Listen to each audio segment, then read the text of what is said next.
Donc, si vous le permettez, on va débuter tranquillement pendant que le reste des participants se connectent. Donc, bonjour à toutes et à tous. Bienvenue à cette table ronde virtuelle qui est organisée par le Réseau de recherche en intervention en sciences infirmières du Québec, donc le RISIC. Mon nom est Marc-André Maheu-Cadot et je suis directeur exécutif pour le RISIC. Donc, j'avais assuré aujourd'hui, en fait, l'animation du panel, la modération des échanges. Je suis accompagné aujourd'hui avec de Mme Céline Gina, qui est co-directrice scientifique du RISIC. Donc, on est vraiment content de vous voir en si grand nombre avec nous aujourd'hui pour cette activité qui est intitulée Au-delà du doctorat en sciences infirmières, mobiliser ses compétences et tracer sa route professionnelle à la suite de ses études. Donc, une activité qui a été réfléchie et proposée vraiment dans l'optique de vous soutenir dans vos réflexions actuelles ou futures même, concernant justement vos perspectives d'avenir et vos orientations professionnelles à la suite de vos études. Lorsque j'ai regardé les inscrits, par contre, j'ai cru voir qu'on avait également avec nous des étudiants à la maîtrise et aussi des personnes des milieux de pratique. Donc, peut-être des personnes qui se questionnent également sur la réalisation de doctorat en sciences infirmières ou non, ce que ça implique, ce qu'on va sûrement avoir l'occasion également de toucher aujourd'hui. Donc, je vous disais qu'on est vraiment content que vous soyez avec nous, mais on est aussi extrêmement honoré par la présence de nos 4 panélistes qui ont accepté de venir partager leur expérience aujourd'hui. Donc, 4 panélistes qui ont entrepris des trajectoires de carrière un peu différentes à la suite de leur doctorat en sciences infirmières. Je vais vous les présenter dans quelques instants. Toutefois, avant de vous les présenter, je vais simplement vous partager comment est-ce que l'activité d'aujourd'hui, en fait, va se dérouler. Donc, le panel, comme vous avez pu le voir, va être une durée d'environ 90 minutes.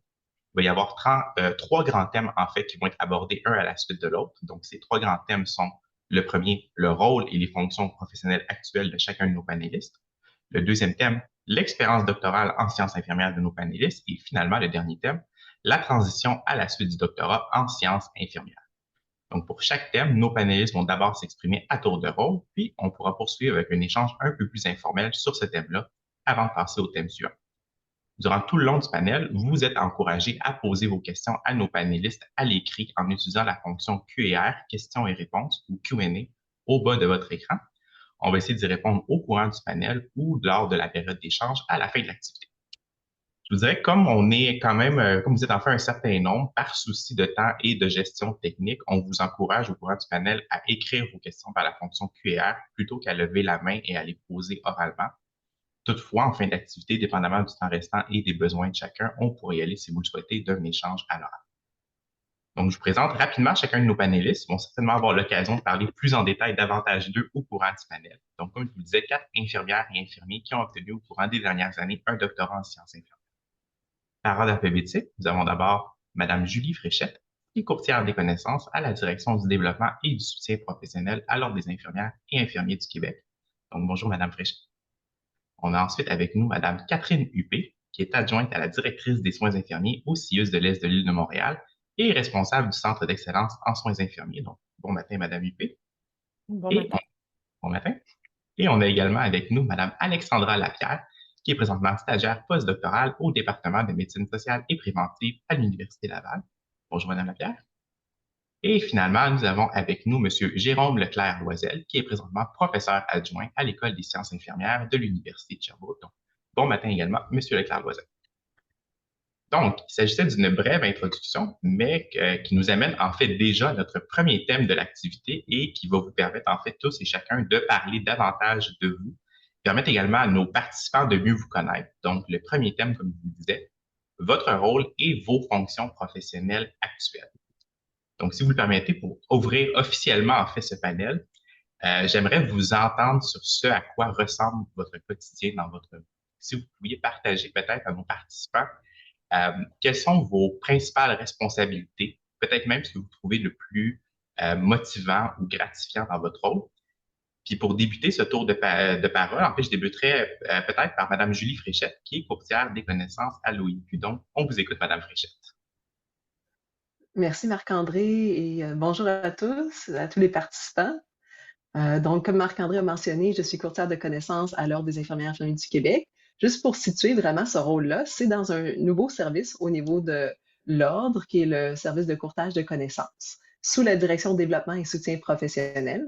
C'est un service qui est très, très récent. Ça fait moins de 2 ans, donc une bonne proportion de ce que je fais avec ma collègue, qui est également courtière, Stéphanie Plante-Blanchette, c'est vraiment le développement du service. Donc, il y a une grande portion du travail au quotidien qui est de développer ce service-là pour le faire grandir, puis de prendre différentes formes. On a basé vraiment l'objectif du service de courtage de connaissances, juste pour vous mettre un peu en contexte, dans vraiment dans le cadre de la mission de l'ordre, qui est la protection du public. Donc, on se voit vraiment comme des gens qui agissent comme des intermédiaires pour favoriser les interactions, entre autres, avec les différents acteurs qui gravitent autour de la connaissance, comme les chercheurs, les cliniciens, les décideurs. C'est vraiment dans le but d'utiliser au mieux les connaissances au service de la protection du public. Donc, c'est vraiment ça qu'on a comme vision dans ce service-là. Notre définition du courtage de connaissances a été grandement inspirée par Munérol, Cambon et Haller, les travaux de 2013, qui décrivent vraiment ce processus-là comme quelque chose de dynamique. Donc, on s'inspire.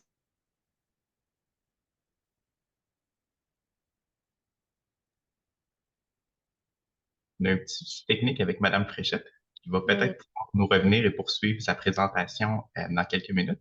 Si vous le voulez, pendant qu'elle se reconnecte, je passerai en fait directement à Madame Catherine Huppé, qui est directrice, qui est à Madame Fréchette vient de se connecter. Désolé, Madame Fréchette, on vous a perdu pendant quelques secondes. Excusez-moi, je ne sais pas à quel moment j'ai été déconnectée. Oui, vous nous parliez que votre définition du coupage des connaissances avait été inspirée par des travaux antérieurs. C'est là qu'on a commencé à vous perdre. OK, oui, désolée pour ce petit glitch technique. Donc oui, c'est les travaux de Munérol, Cambon et Haller de 2013 qui parlent vraiment du courtage comme un processus dynamique. Donc, on s'inscrit vraiment dans cette vision-là pour le courtage à l'Ordre des infirmières familles du Québec.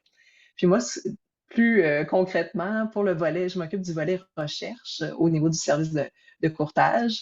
Puis, ça inclut entre autres l'offre de services aux chercheurs qui concrètement, par exemple, pour le recrutement, il y a plusieurs chercheurs qui nous demandent entre autres des listes de courriels des infirmières et infirmiers pour faciliter le recrutement au niveau de leur étude. On fait également des lettres d'appui, donc je rédige des lettres d'appui pour les demandes de subventions, par exemple. J'effectue aussi plusieurs collaborations dans des projets de recherche qui sont très variés. Pour vous donner quelques exemples, je suis co-chercheur pour un projet de recherche avec Dr. Joanne Derry sur la mise à jour du questionnaire de l'étendue de pratique infirmière parce qu'à l'ordre, on trouve que c'est vraiment important d'avoir un outil de mesure pour la pratique infirmière. Un autre élément pour la collaboration, je siège aussi également sur le comité consultatif international de la revue Sciences infirmières et pratiques en santé. Donc, c'est vraiment, vraiment varié ce que je fais au niveau des collaborations de recherche.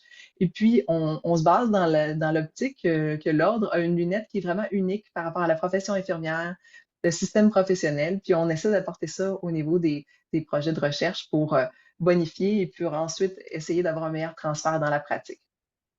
Un autre volet de mon travail, c'est aussi de soutenir les stagiaires à l'ordre et les étudiants-chercheurs qui aimeraient travailler sur des préoccupations qui touchent la profession infirmière et la protection du public. Donc, présentement, je travaille sur une structure d'accueil pour ces stagiaires-là.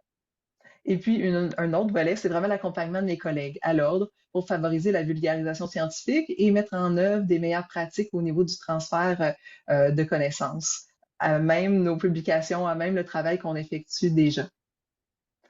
Je vous dirais la partie que j'aime le plus dans mon travail, c'est vraiment le volet collaboration parce que ça me permet de travailler avec des gens qui sont vraiment intéressants sur des problématiques qui sont vraiment variées, puis qui donnent un sens à mon travail parce que ça permet l'avancement de la profession. Merci beaucoup, Madame Fréchette. Mon Dieu, on voit que vous avez justement un rôle très, très, très, très riche, diversifié, le soutien à la recherche, la vulgarisation scientifique, le soutien à la relève aux stagiaires. Donc, c'est très, on voit que c'est un rôle très, très, très, très riche. J'aimerais maintenant peut-être entendre Madame Lapierre. Donc, même question pour vous, votre quotidien, vos responsabilités, puis qu'est-ce que vous trouvez peut-être le plus motivant ou gratifiant comme stagiaire postdoctoral?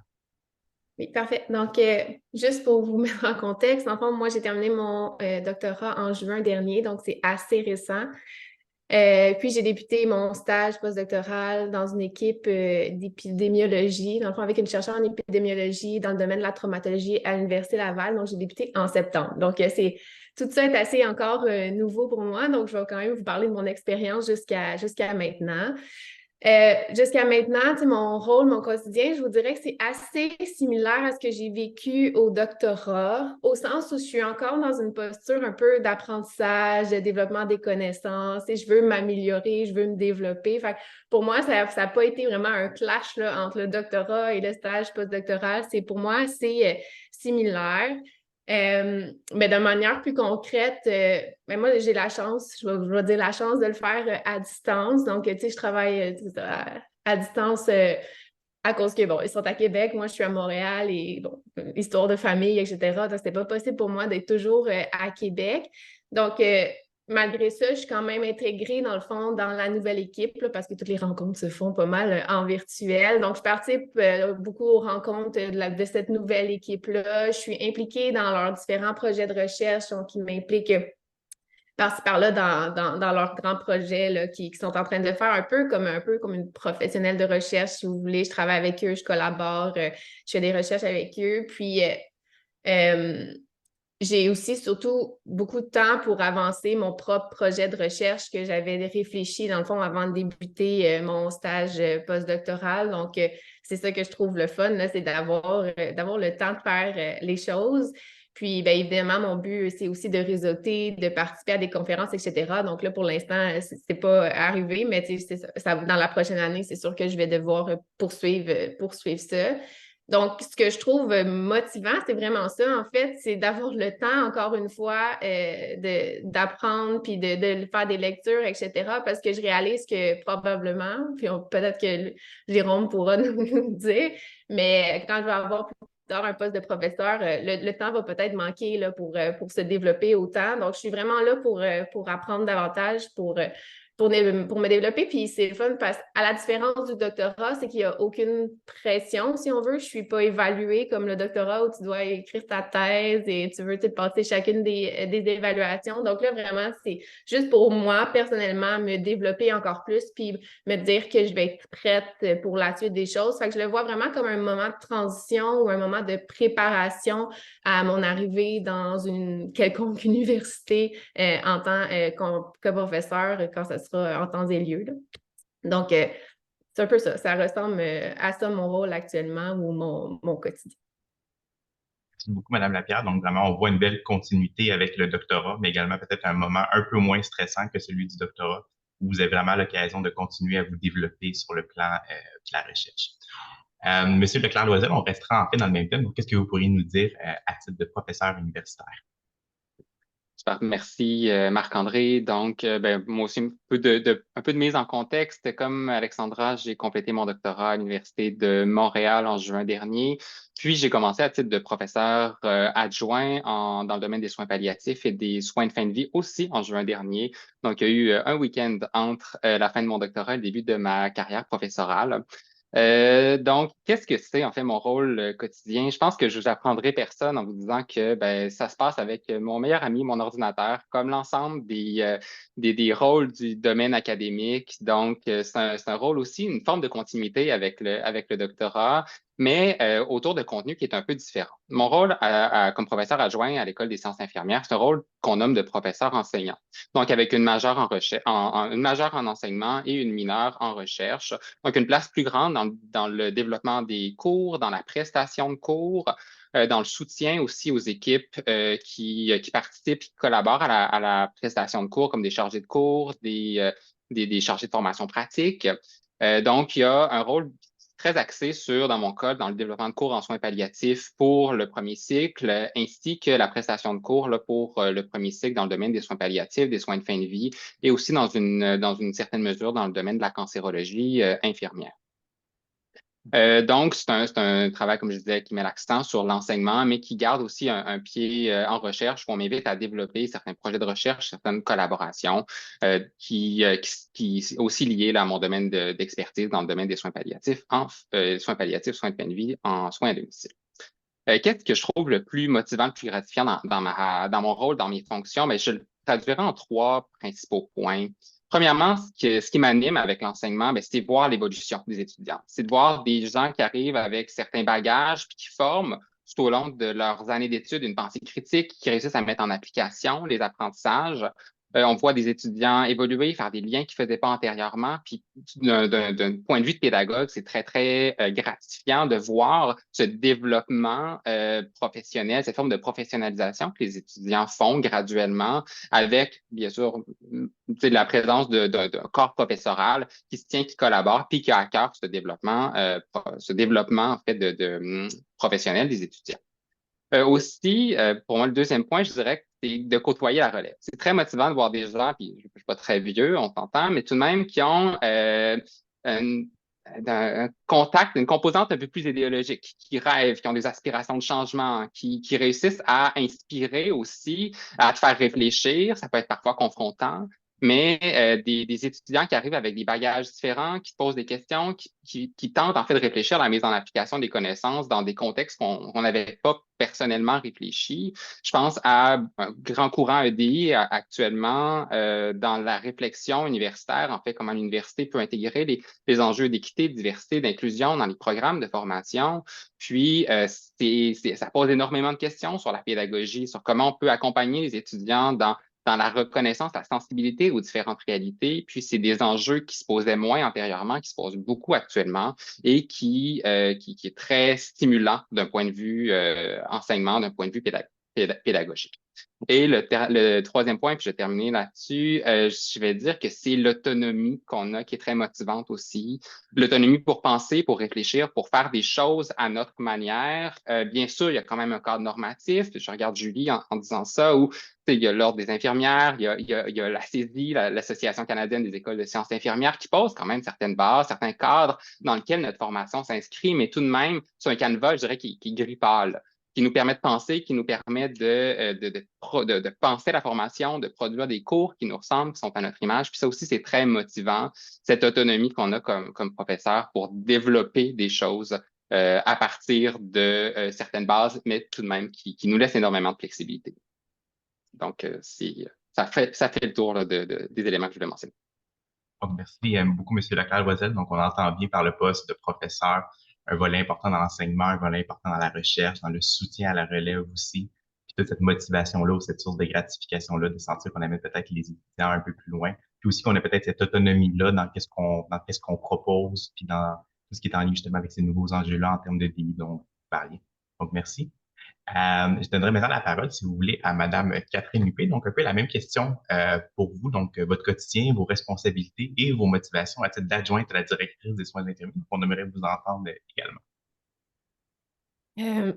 Bonjour tout le monde. De mon côté, mon rôle, il est très clinique, hein. Je me suis fait dire ça tout le long de mon doctorat, là, que j'étais plutôt du côté clinique de la discipline.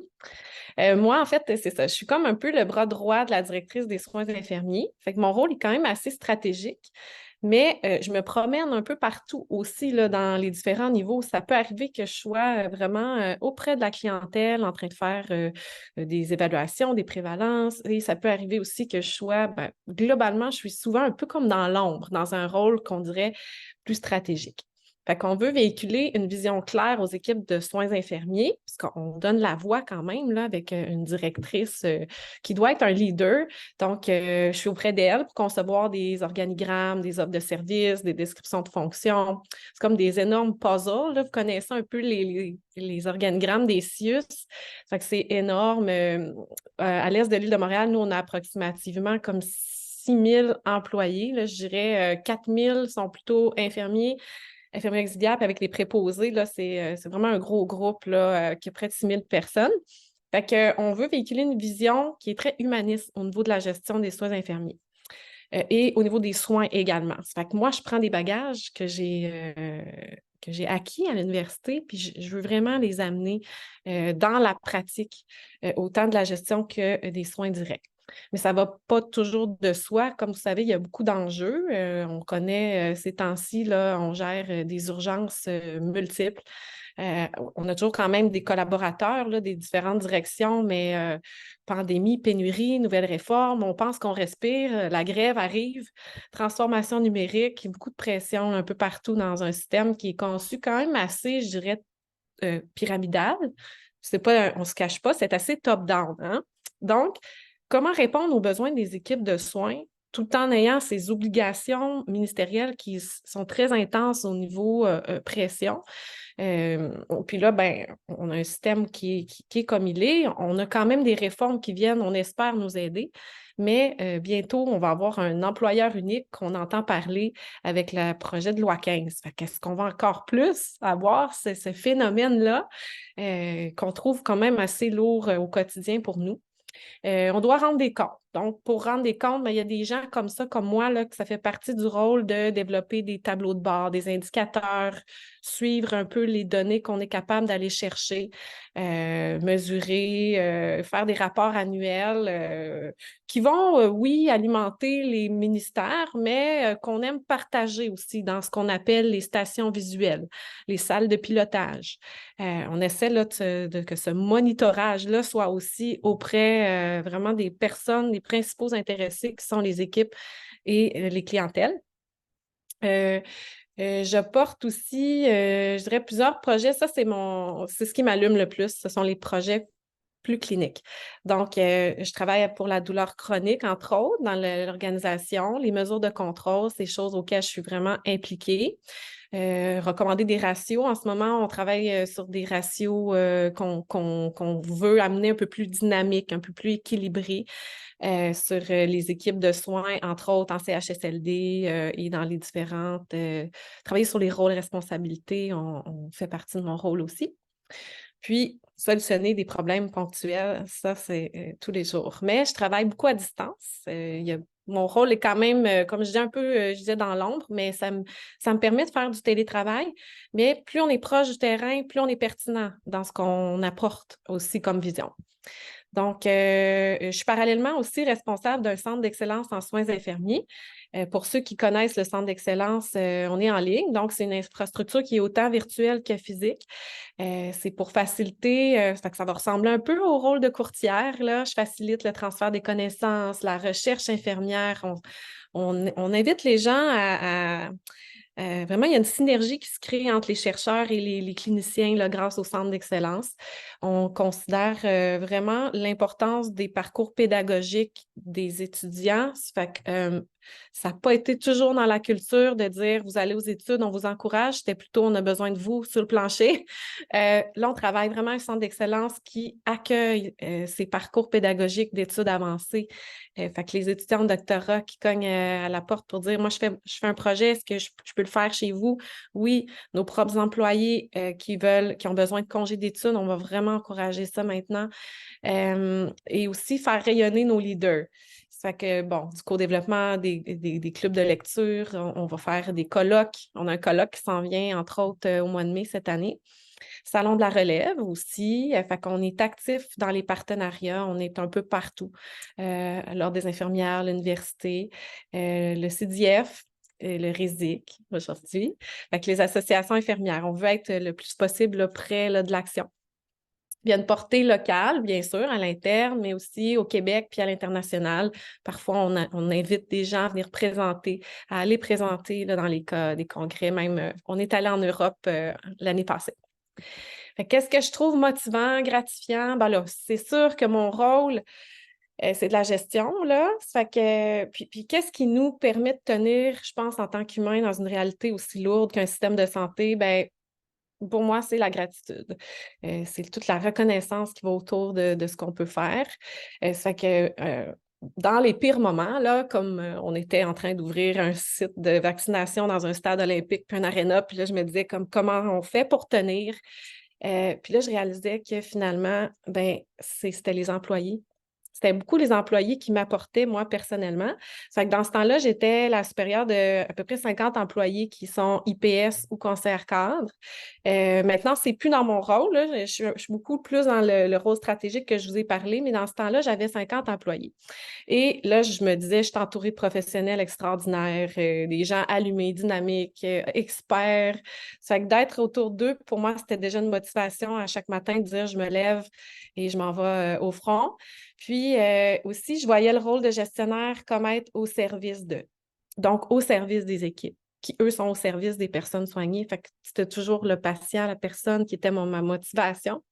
Et comment les soutenir le mieux que je peux. Fait que c'est le fun parce que le cerveau humain est très sensible à la gratitude. Fait que chaque jour, je faisais des petits gestes, puis là, je recevais des merci des employés, merci des gestionnaires, merci des médecins. Et là, mon Dieu, la dopamine, la sérotonine. Puis là, tu continues de foncer, puis je me dis, sans ça, j'y arriverais pas. Ça fait que ça installe comme un genre de bien-être, un donnant-donnant. Fait que moi, je reconnaissais les bons coups des employés, puis eux reconnaissaient les miens en tant que supérieur. Puis tout d'un coup, je disais, mon Dieu, je suis presque plus anxieuse devant tout ce qui se passe. Ça fait que voilà, mais depuis 1 an maintenant, on a créé des postes de chef IPS. Alors, j'ai perdu ça et ça l'a fait un vide de dire, bon, mais je suis plus une supérieure, j'ai plus cet aspect gratifiant que j'avais. Fait que comment je réussis à le recréer au centre d'excellence? Bien, c'est beaucoup avec le rayonnement. Fait que là, je me dis, qu'est-ce qu'ils font de bon? Et là, je veux publier avec eux. On les amène à se dépasser, à venir, à monter des affiches et à faire des messages là, de bons coups un peu partout. Là, ça fait que c'est dans le centre d'excellence que je réussis là, à garder cet aspect gratitude. Puis là, mais il faut regarder l'avenir maintenant, puis être très persévérant pour y arriver. Fait que moi, je pense que dans un rôle de gestion dans le système de santé, il va falloir être très visionnaire parce que la recherche, l'innovation, tout ce qui est excellence, je trouve que ça n'a plus autant sa place comme avant. Fait que c'est un combat quotidien de dire c'est important. Puis là, ils disent, mais comment ça, c'est important? On travaille sur des dossiers de décès accidentels, puis de compétences, puis on coule notre examen de l'ordre. Fait que venez pas me parler d'innovation ou de recherche. Fait que c'est comme un peu, on rame avec une grosse vague, comme un tsunami, là, je dirais. Fait que des équipes épuisées, des équipes qui ont de la difficulté à être libérées pour comme la formation de base puis les soins de base.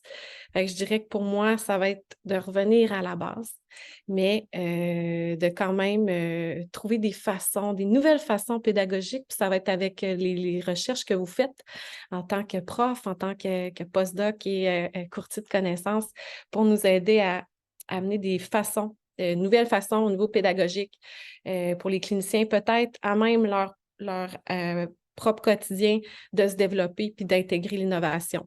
Parce que je vous dis que ça ne fonctionne plus, installer les infirmières dans des salles avec un PowerPoint, c'est presque plus possible. Trop de manque de personnel, puis on n'a peut-être pas non plus le résultat qu'on veut en termes de, je dirais, connaissances acquises puis de compétences. Fait que ça fait le tour pour moi, pour mon rôle. Merci beaucoup, Madame Huppé. Donc, en entendant chacun de vous quatre partager le rôle, on entend beaucoup, bon, il y a une dimension de recherche qui est assez importante dans chacun de vos rôles, qui se traduit de différentes manières. On entend aussi beaucoup cette dimension de soutien à la relève, mais également de leadership, donc d'avoir des gens, que ce soit des employés ou des étudiants avec qui vous travaillez.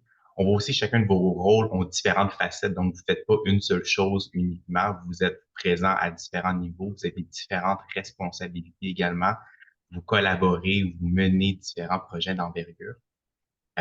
Pour poursuivre un peu cet échange-là en lien avec vos rôles et vos responsabilités, j'aurais envie de vous entendre peut-être de manière un peu plus concrète pour nos participants. Donc, certains d'entre vous avaient déjà donné des exemples, mais peut-être si vous pouviez nous partager brièvement un projet professionnel auquel vous avez pris part dernièrement ou que vous avez mené, puis qu'est-ce que vous avez pu faire de manière concrète dans ce projet-là, dans votre titre et votre rôle respectif. Donc, Catherine, je sais que tu nous avais beaucoup parlé justement des centres, des centres de vaccination que tu avais menés, mais je me demande un peu si les autres, peut-être vous pourriez nous partager un projet que vous avez mené ou collaboré dernièrement. Ah, oui, Madame Julie Fréchette. Oui, pour faire un peu de pouce sur ce que Catherine a mentionné, tu sais, par rapport à justement le projet de loi 15 et tout ça, à l'Ordre, on a été impliqué, entre autres, dans l'analyse justement pour regarder l'impact sur la profession, l'impact pour les infirmières. Puis c'est un projet de loi sur l'efficience de la santé, du service de santé, du système de santé et des services sociaux. Puis, il y a beaucoup de différents éléments qui sont intégrés. Donc, ça remplace la L4S qui est comme un grand pilier au niveau légal par rapport au système de santé. Et puis, dans mon rôle, j'ai eu à participer justement à cette analyse-là et je trouve que le fait d'avoir un doctorat, ça amène des éléments d'analyse qui sont de différents angles. Donc, je pouvais regarder l'angle méthodologique, philosophique, je pouvais regarder aussi ce qui était plus dans l'interprétation. Donc, j'avais ces outils-là un peu dans ma boîte à outils pour pouvoir bien analyser chacun des éléments, puis amener plus loin la profession, puis essayer de me positionner pour plus loin avec l'équipe de travail qui était impliquée sur l'analyse de ce projet-là. Quel est le pronostic? Est-ce un projet qui a un beau, qui aura des bonnes retombées, selon vous? C'est à voir s'ils vont faire certains amendements qui seraient peut-être essentiels ils sont encore dans l'analyse détaillée des articles par article, donc ça va être à voir s'ils vont faire certaines modifications. Parce que présentement, c'est certain que, disons, la centralité du modèle médical est encore assez présente. Même si c'était voué à avoir plus une vision interdisciplinaire. Merci beaucoup, Madame Fréchette, pour votre réponse et Madame Huppé pour votre intervention. Avant que je laisse la parole à Monsieur Leclerc-Loisel, il y a notre co-directrice scientifique, Madame Gélina, qui souligne le fait que la mobilisation des connaissances est un volet qui est très présent dans l'ensemble de vos rôles, puis qui est une expertise en soi à développer. Donc, je laisserai la parole à Monsieur Leclerc-Loisel.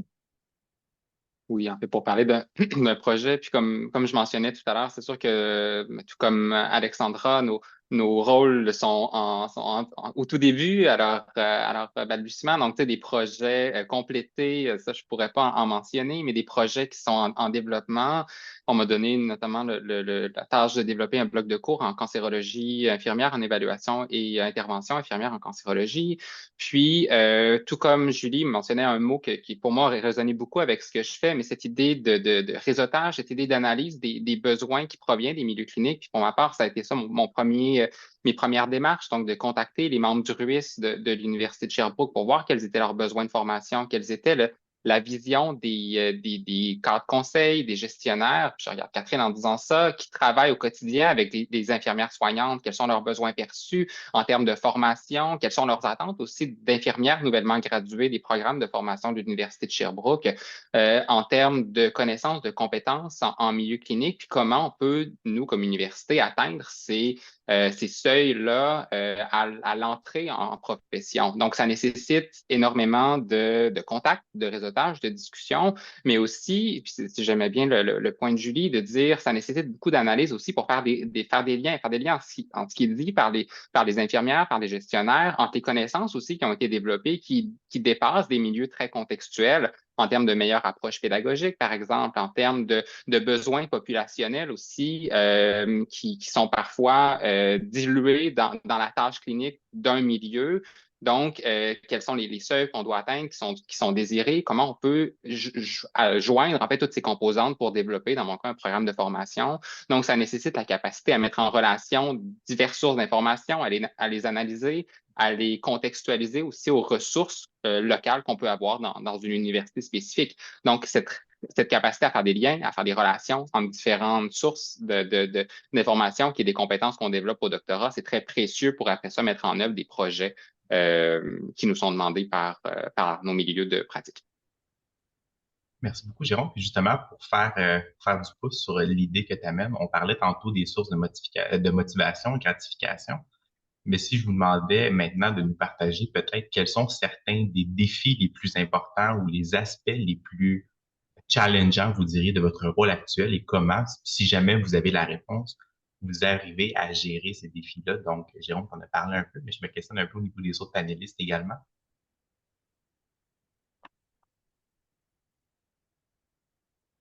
Donc, Madame Alexandra Lapierre. Oui, bien, actuellement, il n'y a pas tellement de défis en tant que tel, mais c'est plus que c'est la nouveauté. Puis dans toute nouveauté, ben, il y a un apprentissage, puis une intégration qui doit se faire, puis d'être intégré avec des nouvelles personnes, puis apprendre des nouvelles méthodes de travail. Puis c'est ça, c'est toute la consolidation de tout ça là, qui est pour moi un défi en soi, mais je pense que c'est la normalité. Là. On doit tous apprendre autrement quand on arrive avec une autre équipe, mais c'est ça qui est beau pour moi, en fait, c'est justement que je suis, comme je vous mentionnais plus tôt, je suis dans une position plus de développement d'apprentissage. Fait que mon but, c'est justement de voir autrement, de voir d'autres choses, de voir des gens qui ont des visions différentes. Parce que là, moi, je suis infirmière, mais je suis avec une équipe une superviseure qui est en épidémiologie, elle a juste des étudiants en épidémiologie, ils parlent de, tu vois, des trucs que des fois, je comprends pas tout, parce que c'est très poussé niveau peut-être, là, c'est statistique, tu sais. Donc, c'est ça. Pour moi, c'est le grand défi, mais c'est le but. C'est le but de se mettre un peu en situation de déséquilibre, si on veut, pour justement que je puisse me développer puis arriver encore plus prête pour le futur. Puis autrement. Les défis, c'est plate à dire, mais c'est vraiment plus pour le moment, moi, administratif, là, toute la gestion, le transfert, l'arrivée dans une nouvelle université. Ça, j'ai eu des petites frustrations, mais tu sais, c'est pas un détail important, mais c'est un peu ça, là, moi, les défis actuellement, là. Merci beaucoup, Madame Lapierre. Donc, on entend vraiment bien le grand défi de la nouveauté. Donc, des fois, c'est peut être sécurisant, réconfortant de rester dans ce qu'on connaît, mais ça peut être déstabilisant, des fois un peu confrontant d'aller dans un domaine, travailler avec des équipes qu'on connaît peut-être un peu moins sur des sujets qu'on maîtrise peut-être un peu moins, mais c'est ce qui fait, comme vous dites bien, la beauté peut-être du rôle de stagiaire postdoctoral. Pour clore un peu ce premier grand thème-là, une dernière question que j'aurais envie de vous poser, puis vous l'avez abordé un peu tantôt. Un des aspects qui est important aujourd'hui pour les gens, ou au moins un des aspects auxquels les personnes sont plus sensibles dans leur choix de carrière, c'est celui de la conciliation entre le travail et la vie à l'extérieur du travail. Donc, tantôt, Alexandra, je me rappelle que tu mentionnais que tu appréciais beaucoup le fait que tu puisses faire ton postdoctorat à distance pour ta vie familiale. Donc, pour clore ce thème, j'aurais envie de vous demander un peu quels conseils, considérations ou réflexions vous aimeriez peut-être partager à nos participants qui sont peut-être, oui, intéressés à occuper des fonctions comme les vôtres, mais qui pourraient aussi être préoccupés par la conciliation entre le travail dans ces fonctions-là et la vie à l'extérieur du travail. Donc, tantôt, Alexandra, tu mentionnais quelque chose de bien avec la possibilité de pouvoir travailler à distance. Catherine aussi, je pense que tu mentionnais quelque chose du genre, donc tu Oui. le travail. Ah oui, ben moi, je vous encourage en tant qu'étudiant à poursuivre. Ah, il y a des mains, excusez, j'ai commencé spontanément à répondre, mais C'est correct, tu peux finir. continuez vos études parce que ça va vraiment être bon au niveau de la qualité de vie, je pense. Parce que quand on a des fonctions un peu plus de direction, mais on a quand même la possibilité de faire certaines tâches à distance et de pouvoir gérer notre horaire. Souvent, il y a des dossiers prioritaires qu'on ne peut reporter, mais il y a quand même un certain nombre de rencontres à l'agenda qui sont facilement déplaçables. Donc, avec un enfant en bas âge qui a besoin d'être à la maison ou qui a une grève ou qui a un problème de santé, mais c'est vraiment intéressant dans ces fonctions-là. Fait que tous les rôles conseils en soins infirmiers, fait que je pense qu'il y a des étudiants à la maîtrise aussi là, à l'écoute. Ça vous donne accès à ce type de rôle-là qui vous permettent une flexibilité de l'horaire. Et ça fait que c'est un genre de récompense parce que je dirais pas qu'il y a beaucoup d'avantages tant que ça Comme moi, j'ai terminé mon doctorat, j'ai envoyé tellement fière mon diplôme aux ressources humaines, puis ils m'ont répondu service au cadre que ça ne donnait rien, puis que c'était juste comme un papier de plus dans mon dossier. Il n'y avait pas nécessairement d'échelon, il n'y avait pas nécessairement autre chose, mais quand même, moi, je considère que ça m'a mené à des fonctions qui me donnent une qualité de vie au quotidien et j'entrevois là, d'avoir une famille dans ces conditions-là favorablement. Merci beaucoup, Madame Huppé. On va prendre deux dernières interventions avant de passer au thème suivant. Donc, en premier, Madame Lapierre et ensuite Madame Fréchette. En fait, je pense que tout est faisable dans la vie. Il faut juste être capable de, en tant que personne, se mettre des limites. Donc, pour consolidation, travail, famille, je pense que comme dans tout ce qu'on peut faire en tant que rôle, en tant que professeur, adjointe à la directrice ou aussi comme Madame Fréchette, il faut se mettre des limites. Puis en tant que moi, comme stagiaire postdoctorale, dès le jour 1 où j'ai rencontré ma superviseure, bon, quand j'ai su que ça allait fonctionner, ben c'était clairement de lui dire, mais moi, j'ai un petit garçon de 3 ans, j'ai ma famille, etc. Puis j'aimerais plus travailler à distance. Est-ce que c'est faisable? Il faut dire clairement les choses pour être heureux dans ce qu'on fait, puis être capable de garder l'équilibre. Pour moi, l'équilibre est vraiment la clé dans tout. Ça a été le cas pendant mon doctorat et je poursuis ça pendant mon stage postdoctoral. Et pour ma vie future, je veux un équilibre dans tout ça. Donc, je pense qu'il faut être capable de le réfléchir puis de se mettre ses propres limites, puis c'est ça, pour s'arranger vraiment pour être capable de bien fonctionner. Puis comme Catherine le mentionnait, la beauté dans tout ça, c'est un peu la flexibilité. Je suis donc heureuse des fois de ne pas être pressée le matin pour aller porter mon garçon à la garderie. Ça ne change rien si j'arrive 5 minutes plus tard devant mon ordinateur, à moins que j'aille une rencontre super importante. Donc ça, pour vrai, c'est vraiment une grande valeur pour moi. Je peux finir plus tard, je peux travailler. Donc, c'est vraiment cette grande flexibilité-là que je trouve qui est le fun dans nos différents, en tout cas, dans mon rôle actuellement comme stagiaire postdoctoral. Merci beaucoup, Madame Lapierre. Madame Fréchette? Oui, un peu comme les autres interventions, le rôle de courtière de connaissances à l'ordre aussi est extrêmement flexible. Il y a une partie qui se fait également à distance. Et aussi chez d'autres partenaires, par exemple, comme si j'ai à aller à McGill, l'Université de Montréal, d'autres universités, c'est aussi quelque chose qu'on fait avec des partenaires. Donc, il y a une partie du travail qui se fait aussi à l'extérieur. Au niveau de la conciliation travail-vie personnelle, c'est un rôle, je pense, qui permet d'avoir un nombre d'heures qui sont quand même acceptables, justement, avec une... Moi, j'ai une fille de 10 ans et puis ça se fait très bien. Je trouve l'équilibre dans ce rôle-là. Peut-être comme vous allez m'entendre un peu plus loin par rapport à d'autres rôles que je trouvais plus difficiles au niveau de l'équilibre travail-vie personnelle, celui-là le permet. Donc, je lance l'appel. Le service va grandir. Donc, si aux gens qui sont à l'écoute aujourd'hui, d'autres rôles de courtière de connaissances vont arriver dans les prochaines années à l'ordre. Donc, je vous invite à garder l'œil ouvert. Merci beaucoup, Madame Fréchette. Je suis certain que votre appel que vous venez de faire va être entendu. Je vois qu'on a plusieurs questions dans le chat. On aura l'occasion d'y répondre avant la fin. Mais si vous voulez, on serait maintenant prêt à aborder le deuxième thème qui est prévu aujourd'hui, donc soit celui de l'expérience doctorale en sciences infirmières, donc un thème qui touche plus particulièrement ce qui vous a motivé à la base, donc au tout début, à entreprendre un doctorat en sciences infirmières. Donc peut-être un moment également ou une expérience pendant votre doctorat qui a solidifié votre choix de carrière. Et aussi, certains d'entre vous ont déjà commencé à l'aborder, comment est-ce que votre doctorat en sciences infirmières vous a aidé ou vous a préparé à occuper des fonctions que vous détenez actuellement. Donc, je vous propose de reprendre un tour de parole parce qu'on veut tous vous entendre, bien entendu, sur ce thème. Et je débuterai ce tour de parole ici par Monsieur Leclerc-Voiselle. Super. Merci, Marc-André.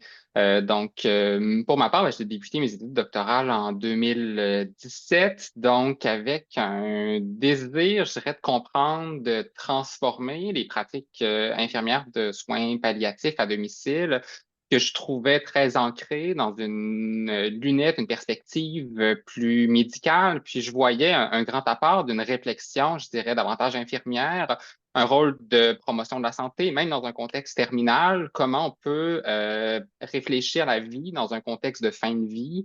C'est un mot qui est intégré dans fin de vie, mais quelle place on peut lui faire, puis comment les infirmières au quotidien œuvrent vers les volontés, les désirs, les souhaits des personnes dans un contexte terminal. Donc, je partais avec ce désir de transformation que mon co-directeur disait un peu subversif. Tout au long, en fait, de mes études, j'ai vu le pouvoir de la recherche, mais j'ai été grandement aussi exposé au pouvoir de l'enseignement pour faire cette différence. Puis c'est là où je souhaitais avoir une combinaison, un alliage entre une part de recherche, une part d'enseignement.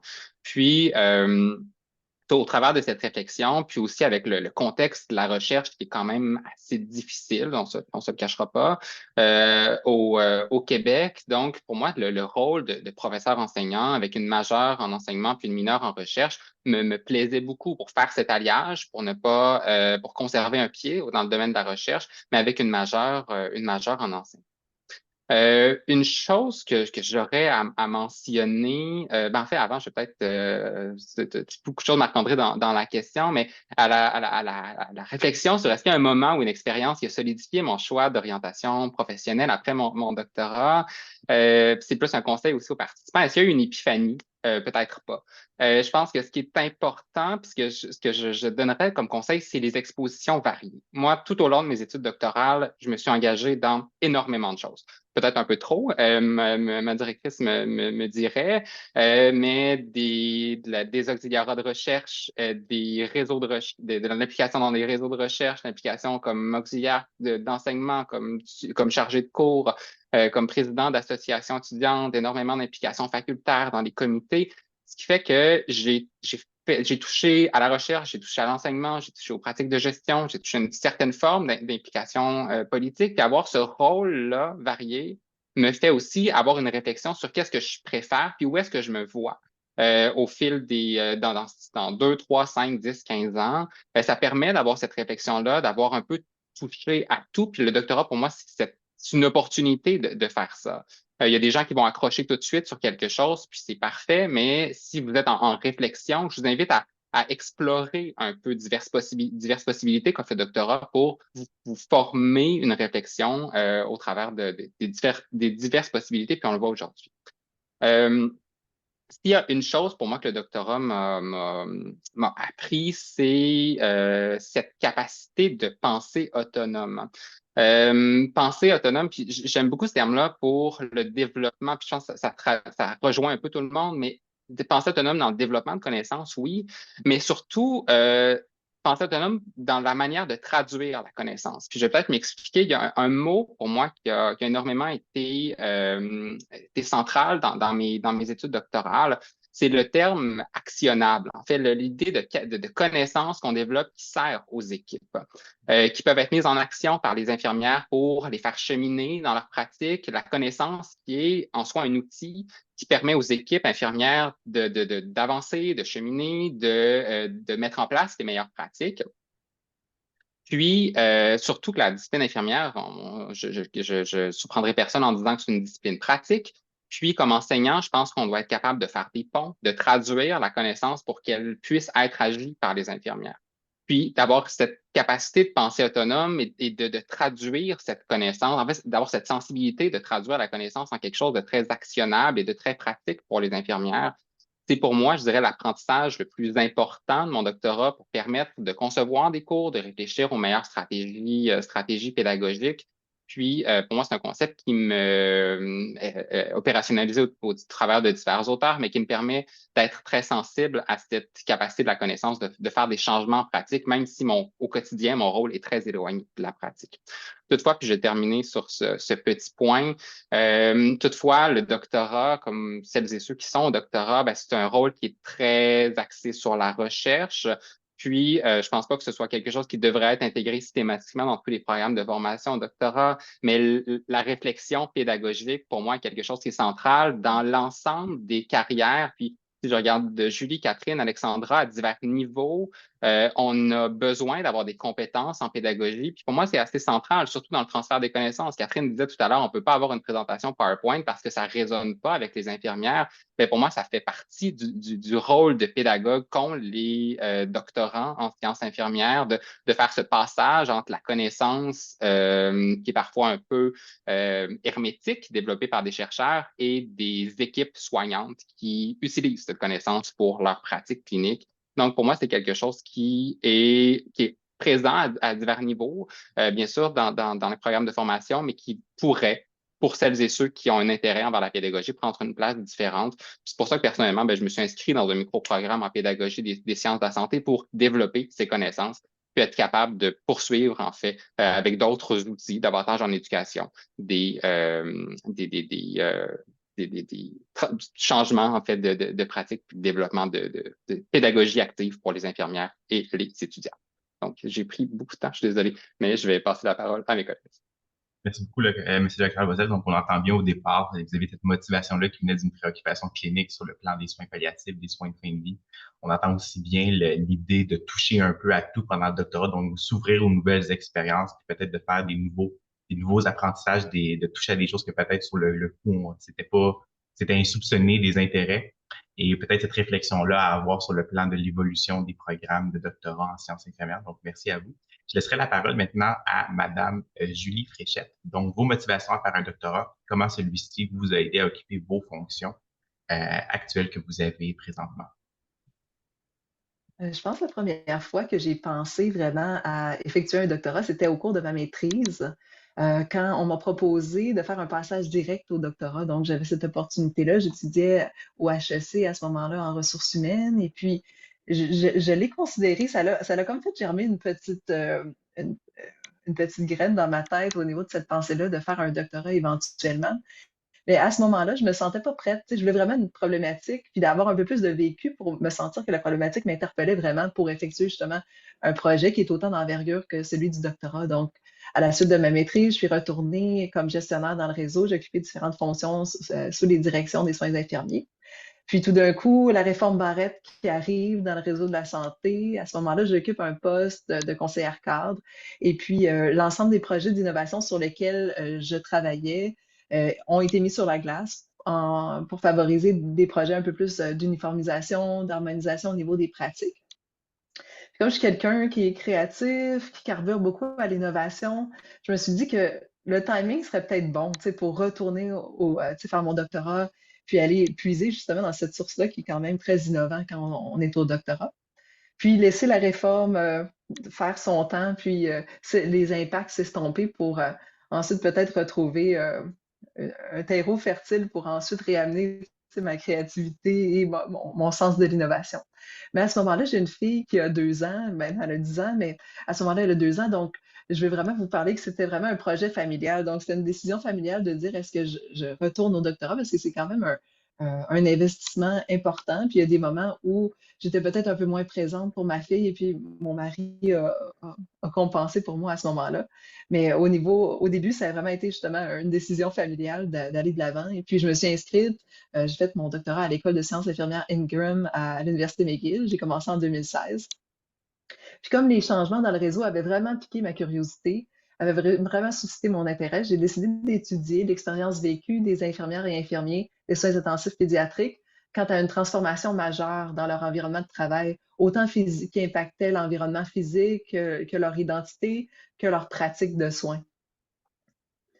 Un peu comme Jérôme mentionnait, le doctorat, il y a le parcours qui est vraiment académique avec les cours, le projet de recherche et tout ça, mais il y a tellement d'opportunités, une myriade d'opportunités, comme j'appelle, qui viennent se greffer au parcours de doctorat qu'on peut aller chercher pour enrichir notre expérience. Puis je vous dirais, une des expériences qui est peut-être les plus marquantes pour moi au niveau du doctorat, c'était un stage de recherche MyTax Global Link qui venait avec une bourse pour effectuer justement un stage à l'étranger. Puis moi, je l'ai effectué vraiment juste après ma collecte de données. J'ai été à l'Université Vrie à Amsterdam, aux Pays-Bas.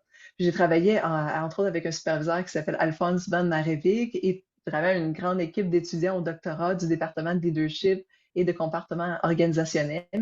Ça m'a vraiment permis d'élever ma pensée, puis d'amener à un angle, justement, on parle beaucoup d'analyse, un angle d'analyse un peu différent sur mes données, puis d'élever ma pensée. Puis ça a vraiment été enrichissant. Puis c'est un programme qui est encore disponible si jamais vous voulez regarder. Ça s'appelle MyTax Global Link. Je dirais que ce qui est plus précieux au-delà du bagage de compétences, connaissances approfondies que je tire du doctorat, c'est vraiment les liens avec ce que j'appellerais les grands penseurs en soins infirmiers. J'en pourrais en nommer quelques-uns parce que j'aime beaucoup j'ai beaucoup de reconnaissance pour ces gens-là qui ont alimenté justement ma réflexion, qui ont été des mentors, Dr Mélanie Lavoie-Tremblay, Dr Vassili Kibitsas, Dr Franco Carnavalet, pour nommer que ceux-ci, mais c'est vraiment ces liens-là que j'ai établis avec ces gens-là qui sont le plus précieux pour moi. Merci beaucoup, Madame Fréchette. Et on entend justement dans ce que vous dites, puis ça fait un peu un pont avec ce que M. Leclerc-Loisel disait avant, cette idée-là au doctorat de, oui, il y a ce parcours académique-là avec les cours et la recherche, mais il y a également toutes ces autres expériences-là auxquelles finalement vous invitez les étudiants qui font un doctorat à s'ouvrir. Donc, vous parliez des stages que vous avez faits à l'international, pour nous nommer ça comme exemple.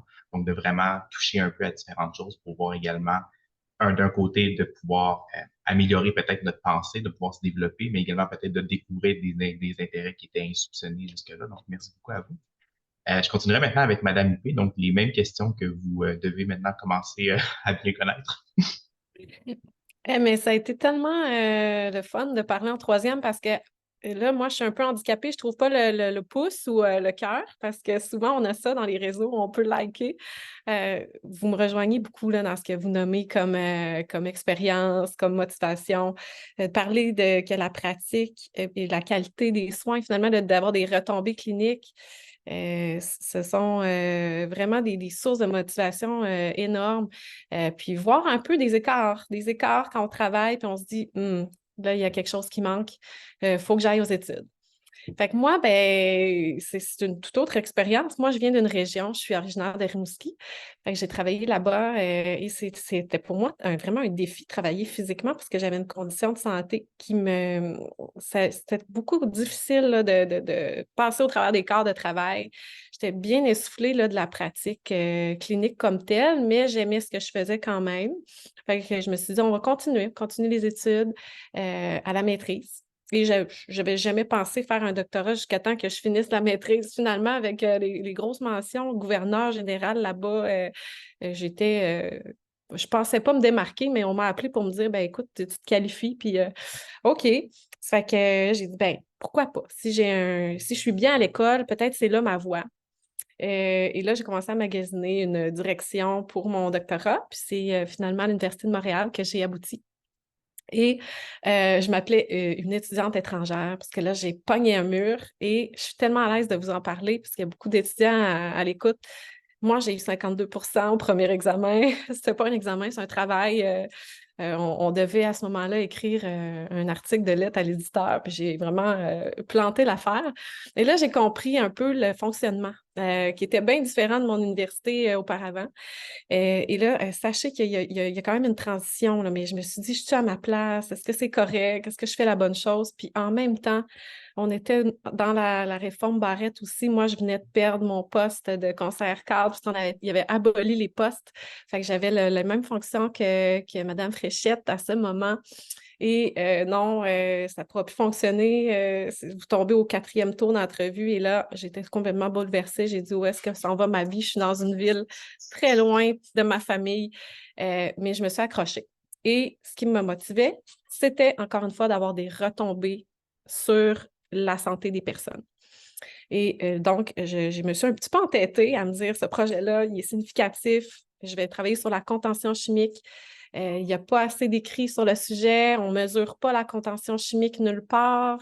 Pourtant, c'est la loi de le faire. C'est la loi dans comme 50 pays anglophones, francophones. Pourquoi il n'y a pas d'outils pour mesurer les taux de contention chimique? Puis là, c'était comme une obsession. Je dis, je vais réussir, je vais réussir.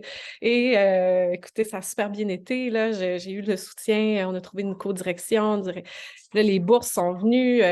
Et sachez que c'est correct de commencer avec un petit CV. Hein? Puis à un moment donné, vous publiez un petit peu. Et là, le soutien que vous recevez, je pense aussi en tant que groupe d'étudiants, moi, ça m'a aidé parce que là, je revenais en me disant, je suis à ma place. Puis là, mes collègues me disaient, écoute, Catherine, c'était bon ta présentation, on comprend où tu t'en vas. Puis là, il y avait des profs qui me disaient, c'est vraiment significatif, là, ce sujet-là. Abandonne pas, mais prends le temps de préciser ce que tu veux faire. Puis donc, à tous les étudiants à l'écoute, pour préciser votre projet, ça peut prendre du temps aussi. Mais laissez-vous aider. Puis c'est le fun aussi, les groupes d'étudiants. Allez-y. Des fois, c'est comme un peu, moi, j'habitais loin de l'université. C'est bien de baigner dans l'environnement universitaire, chose que j'aurais aimé mieux faire un peu plus. Mais on allait dans des retraites d'écriture, on louait des chalets. Ça fait partie de mes plus beaux souvenirs, là, nos voyages en tant en groupe d'étudiants. Et finalement, tout s'est placé. Comme vous le savez, là, rapidement, le poste d'adjointe s'est ouvert. Et ça n'existait pas. Hein? Ça n'existait pas, le poste d'adjointe à la directrice des soins infirmiers dans mon CIUS. Mais ce qui est le fun, c'est qu'avec les connaissances et les aptitudes que vous démontrez dans vos milieux, des fois, le poste que vous avez besoin, vous allez le créer. Vous allez faire une différence qui va faire en sorte qu'il y a un employeur qui va dire, écoute, on va le développer, ce rôle-là. Puis des nouveaux rôles comme courtière de connaissances aussi, vous avez l'occasion finalement de le définir et de dire, moi, c'est ça ma vision, puis je pense que c'est important pour les infirmiers, infirmières et les clientèles. Fait que c'est un peu décousu, là, tout ce que je vous raconte, mais sachez que j'ai fini avec une très belle moyenne et de toutes les mentions d'excellence possibles, mais il y a eu un creux de vague rapidement au début. Puis quand même, l'objectif d'être professeur me motivait aussi. Fait que c'est pas encore réalisé pour moi, mais c'est quelque chose auquel je m'accrochais en me disant, moi, je veux un jour enseigner, transmettre les savoirs. Ça va peut-être se présenter au courant de ma carrière bientôt. Ça fait que c'est de toujours regarder votre but puis se ramener aussi aux personnes soignées. Je pense que c'est ce qui nous rallie tous. Donc, voilà. Merci beaucoup, Mme P. Donc, on entend bien, un peu comme M. Leclerc-Loisel disait à la base, donc cette préoccupation clinique-là que vous aviez, qui vous a motivé à faire votre doctorat, ou c'était dans le cadre de l'utilisation des contentions. On entend aussi bien cette idée-là de dire finalement de se laisser une chance puis de se laisser du temps aussi. C'est pas parce qu'il faut pas arriver au doctorat nécessairement avec un CV béton. Donc, on a le temps aussi de construire notre CV. On a le temps de définir et de préciser notre projet au cours de nos études. Finir ce tour de parole-là, je laisserai maintenant la parole à Mme Alexandra Laferre, donc avec les mêmes questions. Oui, donc ça va être assez bref parce que, bon, c'est ce que vous avez nommé est tout vrai, mais moi, de manière plus personnel, là. Mon expérience, c'est que j'étais une infirmière d'urgence à la base pendant plusieurs années. Puis, j'ai décidé d'aller faire ma maîtrise parce que je souhaitais avoir un poste comme conseillère en soins infirmiers. Pendant ma maîtrise, j'ai finalement eu ce poste en remplacement. Puis, à la maîtrise, j'ai adoré. Là, je pensais pas aimer ça. Moi, j'étais une infirmière très clinique. J'aimais la drive, l'urgence, c'était des soins critiques, etc. Fait que moi, j'étais comme, je fais ma maîtrise, mais la recherche, assis devant mon ordi à longueur de journée, pas certaine. Et finalement, j'ai adoré ça. J'ai aimé le processus. J'ai aimé justement, un peu comme certains ont nommé, la flexibilité ou la créativité de pouvoir concevoir un projet de A à Z et de le mener de toutes parts, de manière un peu, c'est sûr, j'étais en apprentissage, mais de manière relativement autonome. Donc, ça m'a vraiment accroché. Fait que là, j'ai su que j'aimais la recherche. Puis, ma réalité, un peu comme conseillère en soins, un peu comme Catherine l'a nommé au début, j'ai rapidement eu beaucoup de bâtons dans les roues, si on veut, dans l'innovation. Je voulais créer des choses, mais ce n'était pas les priorités de l'organisation, donc on mettait ça de côté. Donc, c'est là où j'ai fait, qu'est-ce que je fais? Je veux-tu poursuivre là-dedans ou je me dis, je poursuis mes études et je m'en vais plus le volet, probablement, recherche. Fait que je me suis dit, je vais m'essayer, je vais m'inscrire au doctorat et on verra. Et là, vraiment, qui allait me dire, en fait, si j'allais y aller ou non, c'était aussi tout l'aspect, on va le nommer, financier. Fait que je m'étais dit, si je reçois la bourse pour commencer mon doctorat, go, j'y vais. Si je ne l'ai pas, tout bad, je ne peux pas me le permettre, donc je vais poursuivre à l'hôpital, dans le fond. Donc, finalement, je l'ai eu, fait que je me suis embarquée dans le doctorat sans trop savoir exactement ce que c'est, là. Tu sais que tu t'en vas te former en recherche, etc., mais ça reste que c'est de l'inconnu totalement. Donc, c'est vraiment comme, encore une fois, une nouveauté et une intégration dans un monde que je ne connaissais pas tant que ça, finalement, parce que la maîtrise, ça nous donne un petit aperçu, mais c'est vraiment un petit aperçu du monde de la recherche. Donc c'est ça.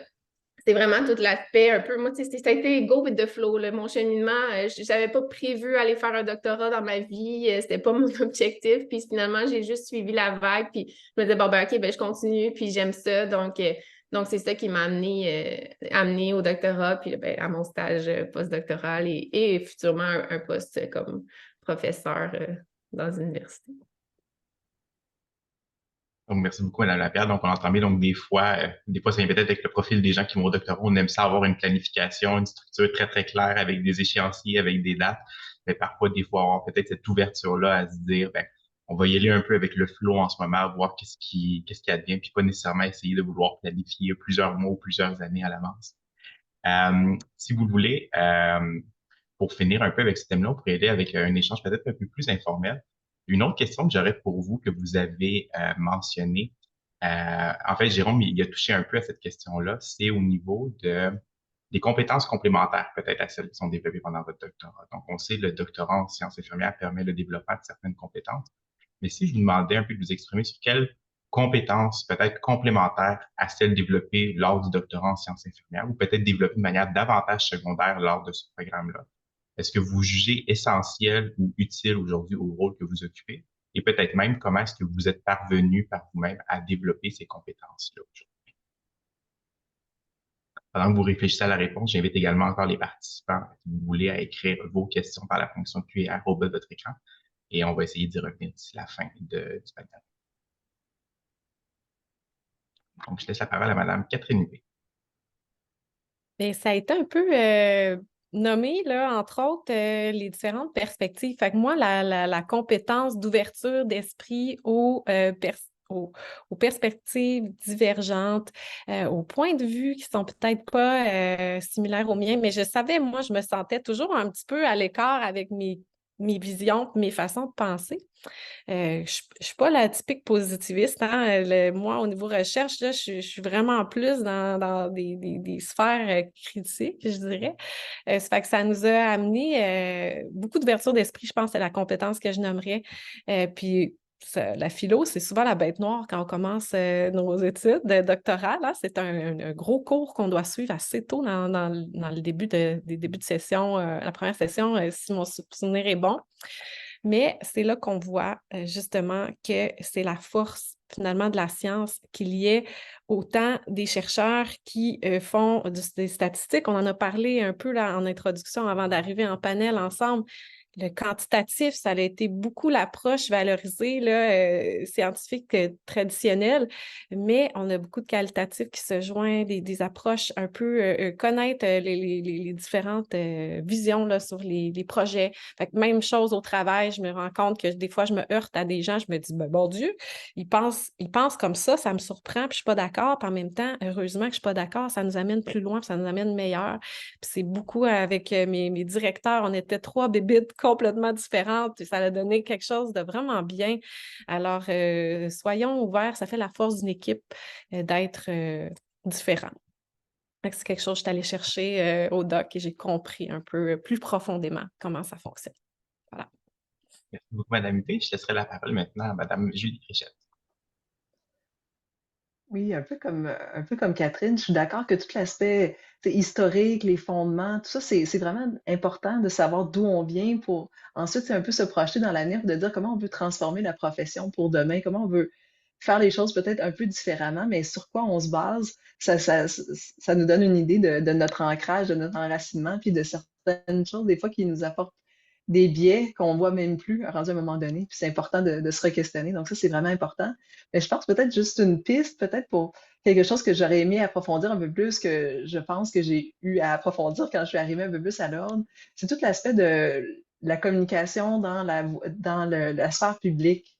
Donc, comment est-ce que les infirmières peuvent avoir une plus grande voix? Tu sais, on se positionne comme, tu sais, je pense qu'on est des grands leaders sur le terrain, dans les milieux cliniques, dans les milieux de recherche, dans tous les milieux qu'on occupe, mais sur la sphère publique, on est très, très peu encore représentés. Donc, ça, c'est quelque chose, je pense, comme leader, comme le doctorat se voit comme formateur pour les leaders de demain en soins infirmiers, je pense qu'un aspect, tu sais, relation avec les médias et tout ça, ça pourrait être quelque chose de vraiment très intéressant à ajouter.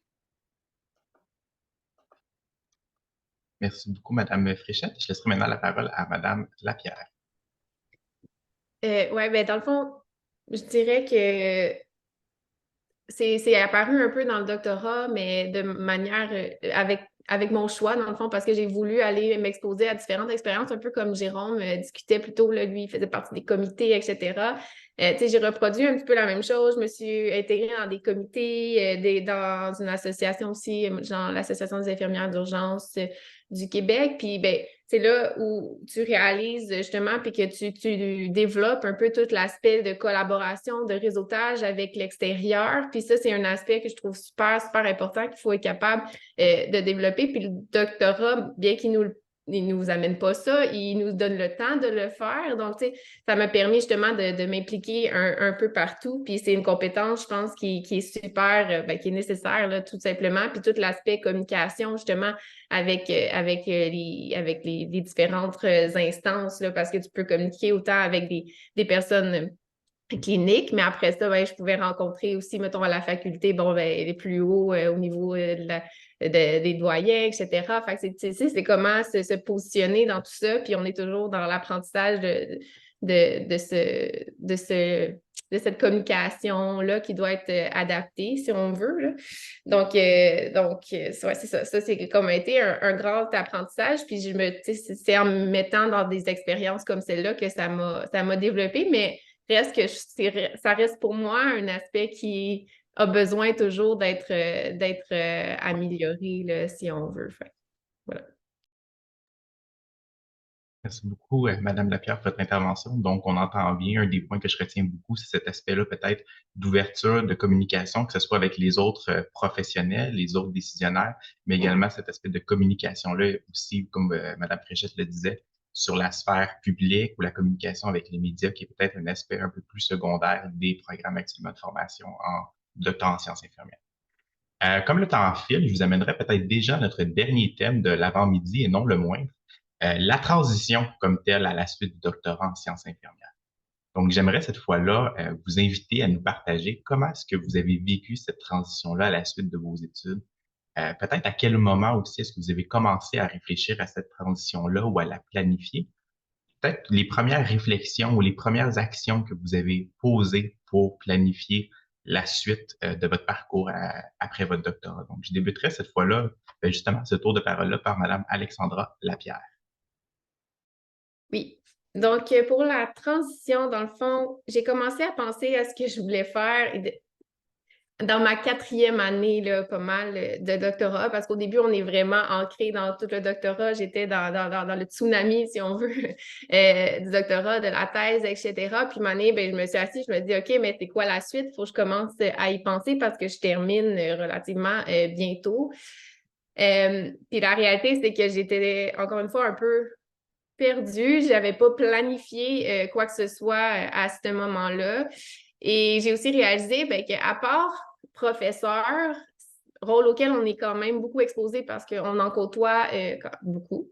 Je ne connaissais pas du tout les autres opportunités qui étaient disponibles à la suite de doctorat en sciences infirmières. Donc, j'aurais vraiment apprécié avoir un webinaire comme aujourd'hui pour un peu mousser ma réflexion, mais ce n'était pas le cas à ce moment-là.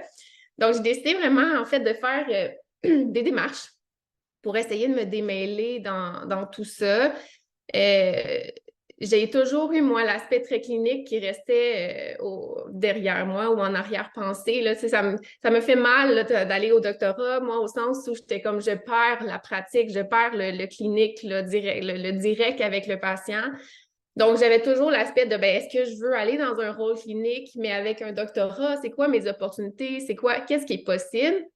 Donc, j'ai décidé de rencontrer des personnes qui ont ces rôles-là dans les milieux. J'ai contacté directement par courriel une chercheure clinicienne. Donc, j'aime la recherche, mais je voulais encore garder le lien avec la pratique. Puis, je l'ai contactée en lui disant, je veux juste discuter de votre rôle, comment ça fonctionne, comment vous voyez ça, etc. Et bon, donc j'ai rencontré cette personne-là. J'ai même écrit à l'INES, qui est l'Institut national en santé et services sociaux, qui est quand même une grande organisation au Québec, puis dans mon domaine en traumatologie, pour aussi rencontrer des gens qui font de la recherche dans cette organisation-là. Donc, vraiment, j'ai discuté avec plusieurs personnes comme ça, aussi avec des professeurs de ma faculté, évidemment. Puis de fil en aiguille, j'ai réalisé, bon, oui, j'aime la recherche, puis j'aime le clinique, mais finalement, c'est vraiment l'aspect recherche là, qui m'interpelle beaucoup, l'aspect de liberté, un peu comme je vous le nommais plus tôt. Donc, c'était vraiment le postdoctorat là, pour moi qui était le choix à faire et c'est vers ça que tout le monde m'envoyait. Là, après leur discussion avec moi, c'est comme, clairement que tu veux aller comme pour te peaufiner en recherche et poursuivre en recherche. Donc, tu n'as pas le choix, si on veut, de faire un postdoctorat avant de poursuivre. Donc, après, bon, une fois que tu sais que tu veux faire un postdoctorat, OK, super, mais c'est quoi la suite? Avec qui? Où? Comment? Sur quoi? Donc, encore là, beaucoup de réflexion à réfléchir. Qu'est-ce que je veux faire? C'est quoi mes manques en ce moment, dans le sens dans ma formation? Est-ce qu'il y a des trucs que je trouve que j'aimerais ça m'améliorer sur tel aspect qui a été manquant dans ma formation doctorale? Sur quel domaine je veux poursuivre? Parce que moi, j'ai fait quelque chose en formation, en stimulation, en trauma, en interprofessionnalité. C'est quel aspect? Est-ce que c'est l'interprofessionnalité, la stimulation, la trauma que je veux? Donc, beaucoup de réflexions. Ça a été des mois à réfléchir, à écrire mes réflexions, à faire des listes d'avantages, de désavantages, puis finalement aussi à discuter avec plein de monde, puis à écrire directement, encore une fois, à des gens dans différents domaines pour les rencontrer, puis discuter avec eux. Puis finalement, j'ai fini par tomber, si on veut, sur la superviseure que j'ai actuellement. Donc là, de fil en aiguille, on a monté en fait un projet ensemble. Puis encore là, c'est beaucoup de travail très à l'avance là, parce que si tu veux commencer ton postdoctorat comme moi en septembre, il fallait que je soumette ma demande de bourse 1 an à l'avance. Fait qu'il fallait qu'un an à l'avance, je sache le projet que je voulais faire. Donc, de janvier d'avant, je ne sais pas si c'est clair dans mon échéancier, jusqu'au moment où je devais soumettre, j'ai rencontré quasiment ma superviseure une fois aux 2 semaines pour monter avec elle mon projet, puis rédiger mes demandes de bourse, etc. Donc, c'est beaucoup de préparation pour arriver au moment J, qui était le mois de septembre de cette année, là. Donc voilà, ça fait un peu le tour. Donc, ça, on entend bien en fin de parcours, lorsqu'on va aller au stage postdoctoral, dans la dernière année ou même avant, énormément de questions à se poser en lien avec qu'est-ce qu'on veut faire, avec qui, où, sur quoi. Beaucoup d'exploration à faire, des gens à rencontrer aussi pour essayer de préparer ça et de garder en tête qu'il faut s'y prendre d'avance lorsqu'on veut du financement également au stage postdoctoral. C'est ce qu'on retient un peu. Je poursuivrai, si vous me permettez, avec donc Madame Catherine Huppé. Donc, la transition comme telle, votre expérience, comment vous l'avez préparée? Mais moi, de mon côté, j'aimerais mettre en garde les étudiants actuels par rapport à un phénomène qui s'appelle le choc post-soutenance. C'est pas dans le DSM-5, mais c'est très traumatisant. En fait, il faut continuer des activités de recherche, sinon ça va vous manquer. Là, c'est comme si vous avez porté un bébé personnellement pendant 7 ans, là, 6 ans et demi et 7. Là. Mon projet, c'est ça, il faisait partie de moi. Ça me définissait, ça me rendait fière. Puis là, ça avançait. Puis là, à un moment donné, il est terminé, il est présenté. Puis là, c'est comme si on a accouché puis on nous l'enlève. C'est vraiment ce feeling-là que j'ai eu. Mais non, en fait, il est encore à vous. Puis faites-le fructuer, continuez de défendre ce en quoi vous croyez. Puis si jamais, puis il y en a qui ont les cœurs en titre, j'appellerais. Il y en a qui ne peuvent plus entendre parler de ce sujet-là. Mais alors, c'est de se greffer à d'autres équipes, de commencer à regarder pour d'autres champs d'intérêt là, de recherche parce que vraiment, là, la recherche me manque. Je me suis dit, je retourne-tu à l'école? Là, je regardais des maîtrises. Je dis, peut-être je peux faire une autre maîtrise. C'est quelque chose, là. Fait qu'on est tout mêlés. Mais en fait, ce qu'on veut, c'est continuer de faire une différence. Ça fait que, donc, je conseillerais vraiment là, de se trouver un peu avant de terminer, là, de prévoir, là, je dirais même, comme on dit, presque un an à l'avance, avant de terminer, de se dire, bon, on prépare la suite. Puis moi, ben, la transition, je suis en train de la vivre parce que je suis sur un poste, je suis comme un peu dans mes pantoufles, là. Ça fait comme 5 ans que je fais ce poste-là, je l'adore, mais je suis à la recherche de défis. Puis, je pense que ça sera peut-être avec l'enseignement que je vais y arriver. Est-ce qu'il y aura des possibilités de faire les deux? J'espère, parce que c'est de plus en plus encouragé, ces postures-là, ces postes-là, où on a un pied dans un établissement clinique, un pied dans un établissement d'enseignement. Fait que j'espère que, puis ça n'existe pas beaucoup, mais pourquoi pas se battre pour que ça soit de plus en plus accessible. C'est ce qui m'intéresse. Puis moi, ben, on dirait que je suis en entrevue d'embauche, là, mais mes champs d'expertise, c'est la gestion. J'ai beaucoup d'expérience avec l'optimisation de la qualité des soins et services, puis les rôles de pratique avancée. Fait que si jamais vous entendez parler qu'il y a des cours de disponibles, parce que moi, je jase un peu comme ça, mais je n'ai pas nécessairement envoyé des CV beaucoup. Mais c'est ça que je vais enseigner. C'est ça qui me drive. Donc, peut-être qu'il va se présenter, puis ça ne me dérange pas si c'est juste des charges de cours parce que j'ai vraiment un rôle qui est gros, là. C'est comme quelque chose qui est important que je fais à temps complet. Fait que comment allier peut-être l'enseignement, on verra, j'espère, en tant que professeur, peut-être en tant que chargé de cours au début. J'ai été beaucoup investie, comme vous savez, du côté de mes activités dans le CIUS, ce qui a fait que moi, j'ai pas nécessairement, j'ai fait des auxiliaires d'enseignement, des choses comme ça. Mais je n'ai pas encore beaucoup touché à l'enseignement. C'est quelque chose qui me motiverait pour les prochaines années. Puis, quel conseil j'aurais à donner à quelqu'un qui occupera un rôle identique ou similaire au mien? C'est d'encourager vos équipes, encourager les leaders de vos équipes, les repérer, puis leur suggérer des études avancées. Là, vous allez dire, c'est pas cohérent. Vous êtes un gestionnaire, vous avez besoin de votre monde sur le terrain. Moi, je pense qu'il faut les encourager parce que ça va être justement vos leaders positifs de demain, ça va être les gens qui vont faire la différence dans l'avenir. Puis peut-être qu'ils vont rester, ils vont vraiment être fidélisés à l'organisation si vous les encouragez à ces études. Puis ça fait la différence, je vous dis, dans tout ce qu'on peut implanter sur le plan clinique, d'avoir des maîtrises et des doctorats, des gens qui ont des diplômes dans nos équipes. Puis parallèlement, similairement, ben, qu'est-ce que je pourrais conseiller à ceux qui se dirigent vers l'enseignement? Ben, c'est d'encourager les étudiants qui sont aussi dans les CIUS et les CIS et les CH ou d'autres milieux cliniques. Peut-être, oui, c'est des défis, hein, parce qu'ils n'auront pas toujours la même disponibilité.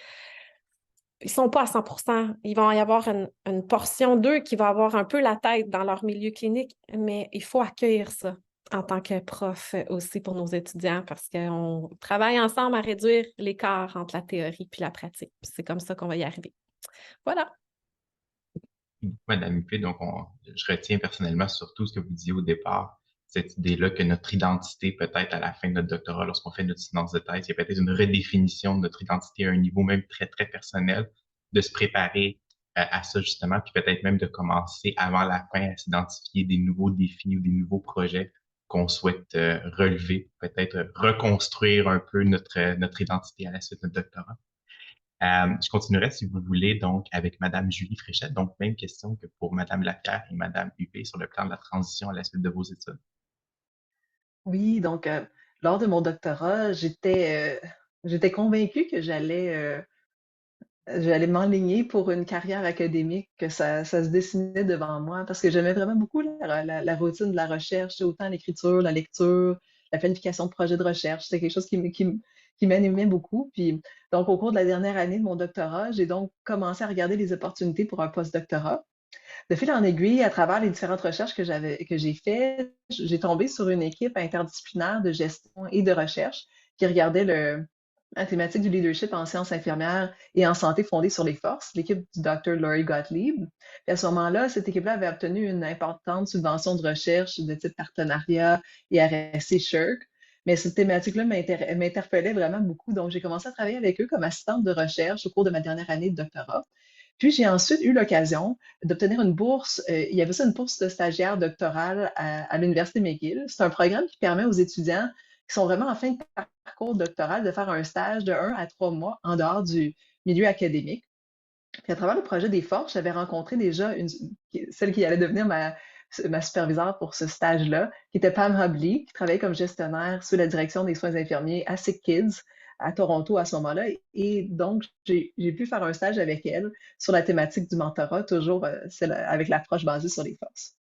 Puis en même temps, lorsque j'ai fait ce stage-là, je continuais ma collaboration avec l'équipe de recherche en parallèle. Puis souvent, ça revenait, l'équipe mentionnait qu'il y avait un manque d'outils pour mesurer le construit d'intérêt. C'est vraiment l'approche de leadership basée sur les forces. Puis, l'idée a germé, puis j'ai proposé l'idée que je pourrais développer une échelle pour mesurer ce construit-là comme postdoctorat. Et puis, ça a été vraiment accueilli avec enthousiasme. Puis, de fil en aiguille, j'ai fait mon postdoctorat avec une des partenaires sur le grant, qui était Kathleen Bois, qui, est qui a une chaire de recherche en leadership à l'école John Molson School à Concordia. Puis, j'ai pu développer l'échelle qui est présentement, on a soumis à Nursing Open et puis on attend une réponse espérant positif rapidement, bientôt, pour qu'on puisse partager la bonne nouvelle à tous. Mais je raconte tout ça juste pour dire que des fois, un peu comme Catherine mentionnait, que des fois, les opportunités, ça ne va pas être clairement identifié comme post-doctorat ou vraiment ce qu'on veut exactement, mais une fois qu'on s'intègre à une équipe, on peut voir certains manques, certains enjeux qu'on peut peut-être ensuite venir combler avec des projets, entre autres, de recherche. Donc, c'est d'avoir une certaine ouverture à regarder plus large les opportunités qui pourraient s'offrir à nous parce que des fois, ça peut mener à quelque chose de vraiment intéressant. Mais à ce moment-là, je vous dirais, il était dans les années 2020, donc il vous manque quand même un petit bout de l'histoire. Sûrement, vous situez. J'ai terminé mon doctorat, puis il y avait un élément contextuel qui est non négligeable, je dirais, pour beaucoup des gens, autant au doctorat que partout sur la planète, donc la COVID-19. Puis la pandémie, ça m'a vraiment fait réfléchir par rapport à mon choix de carrière. Même si j'avais déjà l'impression que j'allais finir dans un rôle académique, là, l'appel de la gestion se fut sentir vraiment plus fortement à ce moment-là. J'avais le goût de retourner dans un rôle qui était un peu plus, peut-être avec un impact un peu plus direct sur la pratique et tout ça. Donc, à ce moment-là, j'ai eu comme vraiment une opportunité incroyable d'être approchée pour le poste de directrice à la direction développement et soutien professionnel à l'Ordre des infirmières et infirmiers du Québec. C'est un poste que j'ai adoré faire, qui était vraiment extrêmement diversifié. Je retrouvais cette passion-là qui m'animait au doctorat. Mais en contrepartie, un peu comme on a parlé, Marc-André, un peu plus tôt, l'équilibre travail-vie personnelle dans ce rôle-là était quand même difficile. C'est un rythme de travail qui était quand même rapide avec un investissement d'heures qui était quand même très grand. Et aussi, j'avais le sentiment d'effleurer certains dossiers, tu sais, que j'aurais vraiment voulu m'y mettre dedans pour approfondir certains dossiers. Ça- Qu'est-ce qui m'avait donné le goût justement au doctorat. Donc, je dois avouer que je cherchais ma place. J'ai occupé différents postes à l'ordre, je cherchais un peu ma place, jusqu'à atterrir au poste de courtière de connaissances où j'ai l'impression où là, je me sens vraiment à ma place. Il y a une grande partie de mes intérêts qui sont rejoints. Donc, euh, je suis vraiment contente.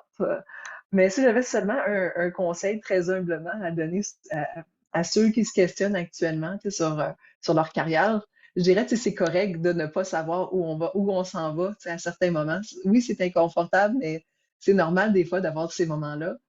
Puis le point d'atterrissage suite au doctorat, c'est le point d'atterrissage direct après notre doctorat. C'est pas nécessairement celui qu'on va rester fixe pour la vie. Il y a une évolution possible. Donc, de peut-être se mettre un peu moins de pression sur, tu sais, la première chose qu'on va faire suite au doctorat. Ça allège un peu le fardeau à ce moment-là. Merci beaucoup, Madame Fréchette. Puis justement, c'est ce que je retiens beaucoup de votre intervention. Puis ça fait suite un peu à ce qu'Alexandra disait au précédent thème, d'avoir cette ouverture-là peut-être à l'inconnu, cette ouverture-là, qu'est-ce qu'on n'avait pas nécessairement prévu au départ, ou cette ouverture-là, c'est pas nécessairement la première chose qu'on a faite, comme vous dites là, à le doctorat, qui va nous définir pour le restant de notre vie. Donc, notre vie, elle est longue, puis on peut continuer. Après ça, si on n'est pas bien dans un rôle, dans une fonction, on a toujours cette possibilité-là, surtout avec un doctorat, d'aller voir après ça dans un rôle des fonctions qui nous peut-être nous représentent plus ou avec lesquelles on est plus à l'aise. Pour finir ce tour de parole-là, je laisserai donc la parole à Monsieur Leclerc-Loisel, donc sur le même sujet de la transition à la suite des études. Merci beaucoup, Marc-André, puis merci à vous. Vous me faites beaucoup réfléchir, c'est très intéressant. Puis on a des parcours qui sont assez différents, voire complémentaires à certains égards. Parce que j'en fais, je fais un parallèle avec ce qu'Alexandra vient de mentionner. Puis pour moi, c'est un peu le même processus avec une résultante qui est différente. Moi aussi, c'était en 4e année environ que j'ai commencé à faire des démarches pour la fin du doctorat. Puis, tu sais, dès l'entrée au doctorat, j'avais des aspirations académiques. J'ai eu un intérêt dès le baccalauréat où j'ai collaboré à titre d'auxiliaire de recherche au sein de mes études de baccalauréat. Je voyais la place de la recherche, la place de l'enseignement, puis je me voyais une place dans cet écosystème. Puis tout au long de ma maîtrise, de mon doctorat, ça a grandi. Puis pour moi, ça, c'était pas je dirais le nœud. Le nœud, c'était la place en recherche ou en enseignement. C'est des choses qui, au fil de discussion, au fil d'échanges, faire cet alliage-là n'est pas toujours facile. Il y a des gens qui sont capables de bien le faire, mais souvent, il y a une majeure et une mineure qui se dessinent de par divers facteurs comme des subventions, comme des opportunités aussi qu'on peut avoir en recherche ou en enseignement. Puis je cherchais un peu ma place dans cet écosystème. Puis c'est en 4e année que j'ai tendu des perches à diverses personnes que je connaissais moins, que je connaissais pas, pour qu'ils me parlent de leur expérience. Puis ça, si j'avais un conseil à donner aussi aux doctorants et futurs finissants du doctorat, de ne pas hésiter à tendre des perches, à écrire des courriels, ça n'engage pas. Puis les gens ça m'a surpris, mais les gens sont très ouverts, très heureux de partager leur processus décisionnel. Qu'est-ce qui les a menés à la carrière qu'ils ont actuellement, les avantages, les défis aussi de ces carrières-là. J'ai eu des rencontres très, très enrichissantes avec des gens qui m'ont parlé très ouvertement de ce qu'ils vivaient. Pour moi, c'est là où je me suis un peu formé ma propre réflexion sur où est-ce que je me vois dans l'écosystème des doctorants en sciences infirmières au Québec. Puis, c'est là où, pour moi, l'enseignement a pris une place là, prépondérante.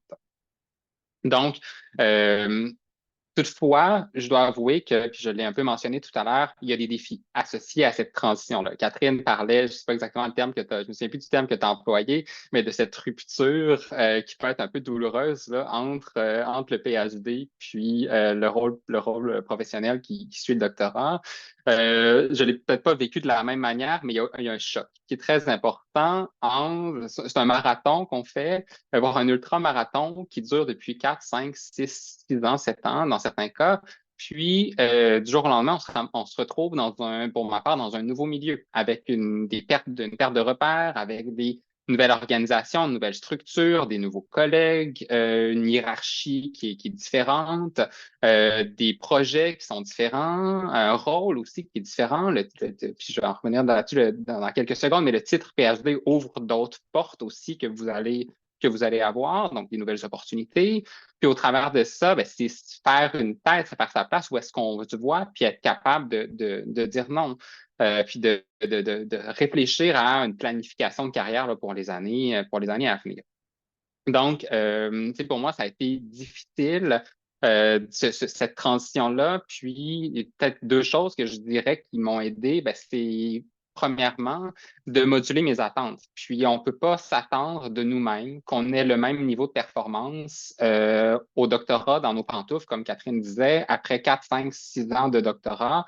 Et lorsqu'on met des nouveaux souliers qui ne sont pas moulés pour nos pieds parce qu'on connaît pas le rôle, donc, de moduler nos attentes en termes de performance, en termes d'habilité, d'agilité aussi. On a beaucoup à apprendre. Donc, à être humble, poser des questions, puis repartir la machine vers d'autres projets ou des projets complémentaires. Donc, c'est un certain deuil ou c'est une certain, je sais pas, je le claque d'en face, là, mais tu sais, un wake-up call là, de dire, ah ben tout ce que j'avais appris, il faut que je le remette un peu en question pour me redémarrer sur des nouvelles bases. Donc, puis aussi, le deuxième élément, c'est de faire un plan de carrière qui pour moi est essentiel, de dire où est-ce que je me vois dans quelques années, puis qu'est-ce que ça me prend pour atteindre ces niveaux-là. Puis au travers de ça, quel projet je priorise? Parce que ça fait 6 mois que je suis en poste et il y a beaucoup d'opportunités qui s'ouvrent à nous. Des choses qui sont très intéressantes. Mais après ça, si on accepte tout, comme j'ai fait dans mes études doctorales, où j'ai accepté beaucoup de choses, mais on se retrouve rapidement surchargé avec une difficulté de développer des choses qui nous appartiennent, puis pour lesquelles, qui vont en fait nous porter dans nos propres projets pour notre vision de l'avenir. Donc, être capable de se faire un plan et d'être fidèle à ce plan-là, c'est pas toujours facile, puis c'est pas toujours agréable de dire non à des opportunités, mais tout de même, je pense que c'est nécessaire dans une vision professionnelle long terme. Donc, c'est les deux éléments que je voulais mentionner. Puis peut-être un dernier conseil, là, je sais que j'en donne quelques éléments, mais l'importance puis ça va un peu c'est le résumé de tout ce qui a été dit, mais de certains points que mes collègues ont mentionnés, mais l'importance du mentorat. Puis le mentorat à plusieurs niveaux aussi. Catherine parlait du mentorat par les pairs. Pour moi, ça a été très utile aussi, ne serait-ce que d'avoir des discussions qui peuvent être un peu stériles parfois avec des collègues, mais juste partager nos réflexions brutes, de donner notre vision de qu'est-ce que tu penses de mon projet, qu'est-ce que tu penses de mes réflexions sur l'avenir. Ça, c'est très utile donc, au niveau des collègues, au niveau aussi de la direction de recherche ou de la co-direction de recherche. C'est des gens qui vous ont vu évoluer, qui vous voient évoluer au quotidien, qui vous ont vu évoluer dans les 5-6 dernières années, qui réussissent à capter des choses peut-être qu'on ne capte pas de nous-mêmes, puis d'avoir ces discussions franches avec nos directions de recherche sur notre plan d'avenir. C'est toujours très intéressant d'avoir leur perspective. Puis finalement aussi un mentorat qui est plus formel lorsqu'on rentre en emploi avec des gens qui occupent ces postes-là, qui sont capables de nous guider, de nous parler de leurs défis, de nous orienter. Donc, pour moi, il y a du mentorat à plusieurs niveaux qui est nécessaire, mais être accompagné dans cette démarche-là, c'est toujours nécessaire, je pense. Donc, c'est peut-être les 3 points de conseil que je donnerais pour les futurs PhD. Merci beaucoup, M. Leclerc-Loisel. Puis si je pouvais ramener un point que vous avez mentionné plus tôt, cette idée-là de ne pas hésiter, utiliser le terme de tendre des perches, donc de ne pas hésiter à contacter des gens. On fait cette activité-là ce matin où les gens ont la possibilité de vous entendre, mais peut-être une invitation aussi à poursuivre ces échanges-là avec d'autres personnes qui ont eu un parcours similaire ou qui ont déjà passé par là aussi, qui vont pouvoir partager davantage d'expériences quant à comment est-ce qu'ils ont vécu ça puis qu'est-ce qui les a aidés. Avant de donner la parole à Mme Catherine Huppé, j'invite les participants, on serait rendu au moment des échanges avec l'auditoire. Donc, si jamais vous avez des questions pour nos panélistes, vous pouvez toujours les inscrire avec la fonction Q&R. Si vous préférez poser vos questions à l'oral, vous pouvez le faire en levant la main. Je vous encourage à garder vos questions brèves et on va vous donner le droit de parole lorsque ce sera possible. Donc, je laisserai avant Mme Catherine Huppé s'exprimer. J'avais le goût de rebondir un peu parce qu'il ne faut pas aussi se mettre trop de pression. Parce que on termine un doctorat, ça ne veut pas dire qu'on est devenu des super experts de tout le nursing existant. Parce que c'est un peu la perception, des fois, les gens disent Ah, OK, elle a un doctorat, elle va avoir la réponse. Ou Ah, ben écoute, Catherine, on va aller cogner, parce que là, moi, dans un immeuble avec 400 personnes, là, j'étais devenue l'infirmière de tout le monde, puis on pensait que j'allais être meilleure pour traiter les plaies ou je sais pas. C'est assez intense là, de se dire, ben, on est devenus des experts de peut-être un, deux, trois sujets, puis on l'a approfondi beaucoup, mais ça ne veut pas dire qu'on a le dos aussi large qu'on aimerait. Ça fait que d'oser aussi nos propres limites, puis les attentes qui peuvent y avoir autour de nous. Mais ça nous donne beaucoup. Ça nous donne un univers de possibilités puis d'ouverture sur les différents domaines en soins infirmiers. Par contre, c'est aussi de se ramener à la réalité de... C'était un projet qui était centré sur un certain... vous comprenez ce que je veux dire, là, qui était plutôt circoncis, disons. Merci beaucoup, Madame Huppé. Donc, on l'entend bien, de continuer, même si on a un doctorat, d'avoir cette humilité-là, puis de ne pas hésiter à exprimer qu'on ne devient pas automatiquement du jour au lendemain expert dans tous les sujets qui sont en lien avec les soins infirmiers, les sciences infirmières. Un des sujets qu'on a abordé tantôt et qui semble avoir fait réagir les gens au niveau des questions qu'on a reçues, c'est la conciliation travail et vie à l'extérieur du travail. Et une question qui nous vient de notre auditoire, une personne se demande, pendant vos études doctorales, qu'est-ce que vous auriez peut-être aimé avoir comme soutien, information ou autre de la part de vos facultés ou écoles et de vos milieux cliniques pour faciliter cette conciliation-là, études, vie familiale, pendant votre doctorat?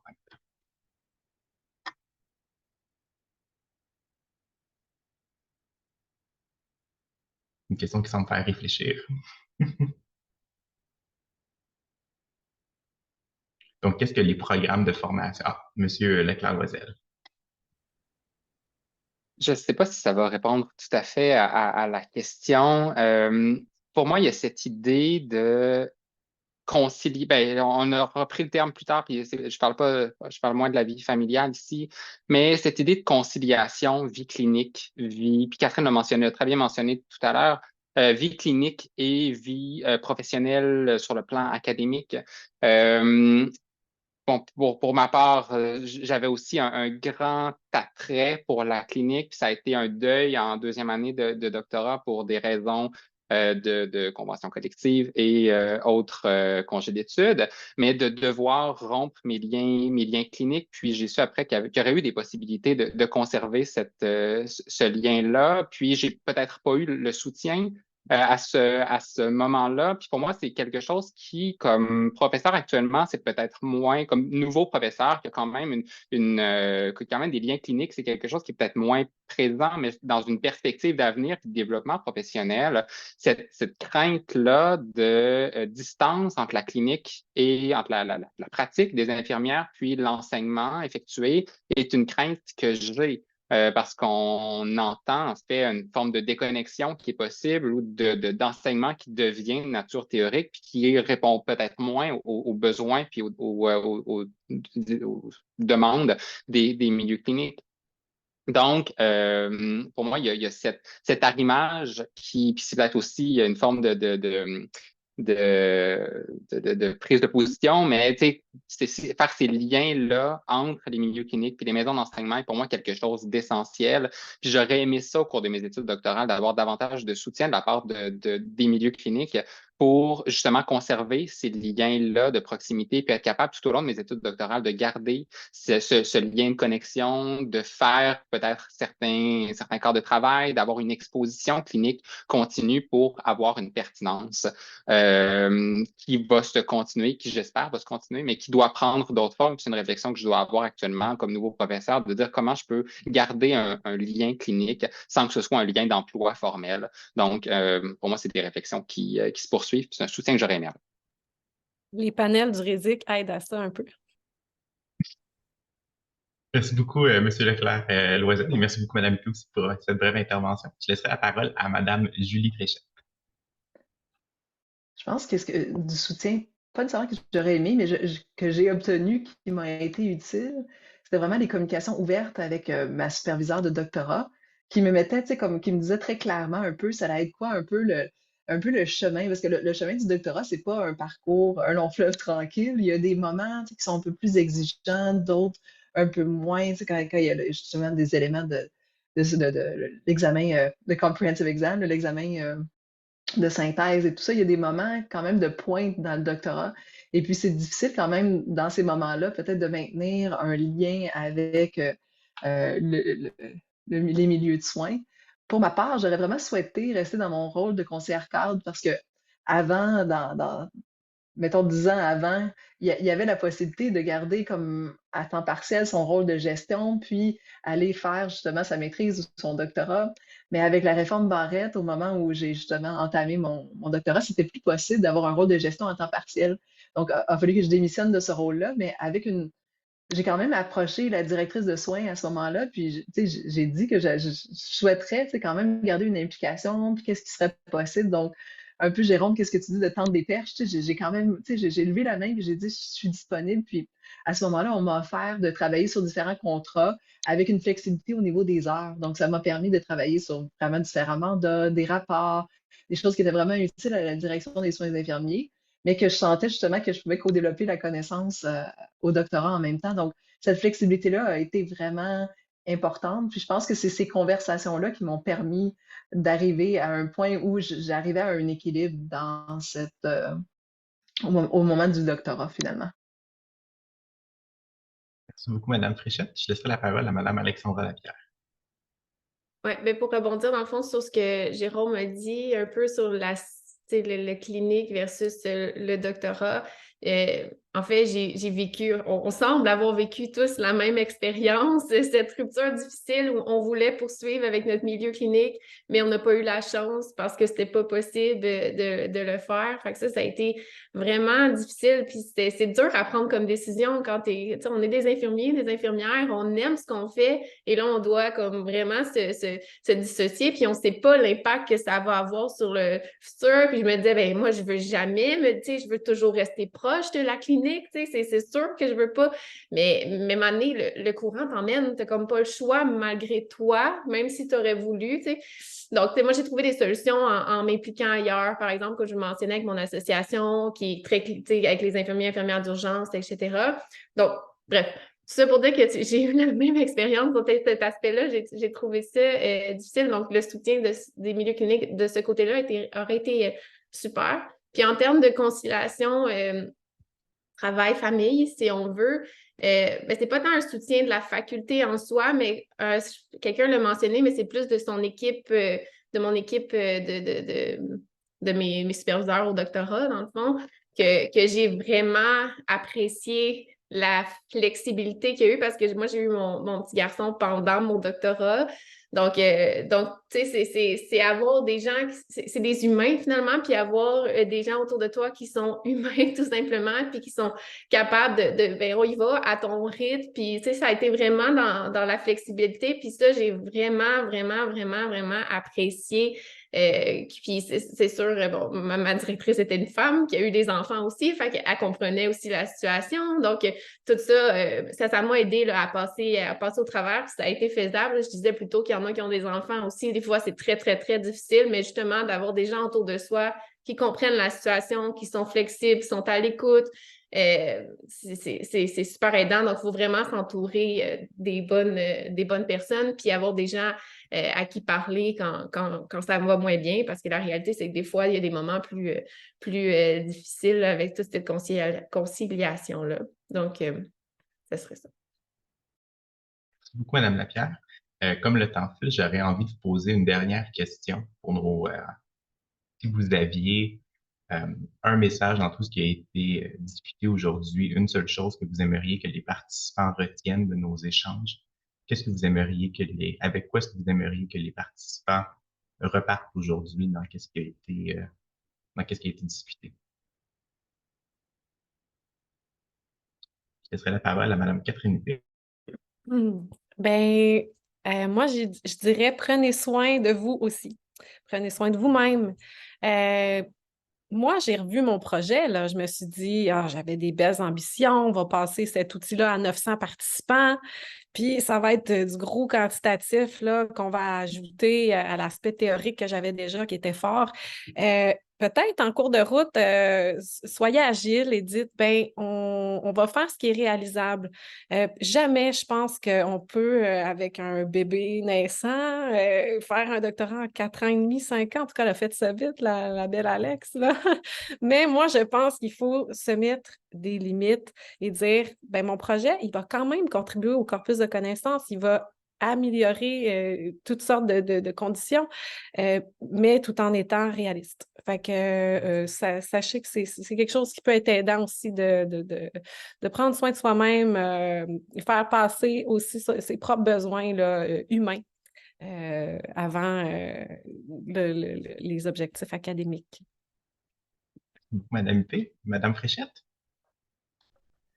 Peut-être une thématique qui est revenue, tu sais, à travers l'ensemble de ce qu'on a dit, c'est vraiment peut-être de garder l'esprit ouvert, tu sais, autant au niveau des opportunités du doctorat ou que le parcours académique nous apporte, que à la suite de notre carrière, puis d'essayer de se dire que ça sera pas toujours un parcours tout le temps 100% lisse, qui va avoir des hauts et des bas, puis de se dire que ça fait partie justement d'un parcours professionnel, mais aussi d'un parcours de vie. C'est tout s'inscrit dans un parcours de vie, donc de garder cet esprit-là ouvert. Merci beaucoup, Madame Fréchette. Monsieur Leclerc-Loisel?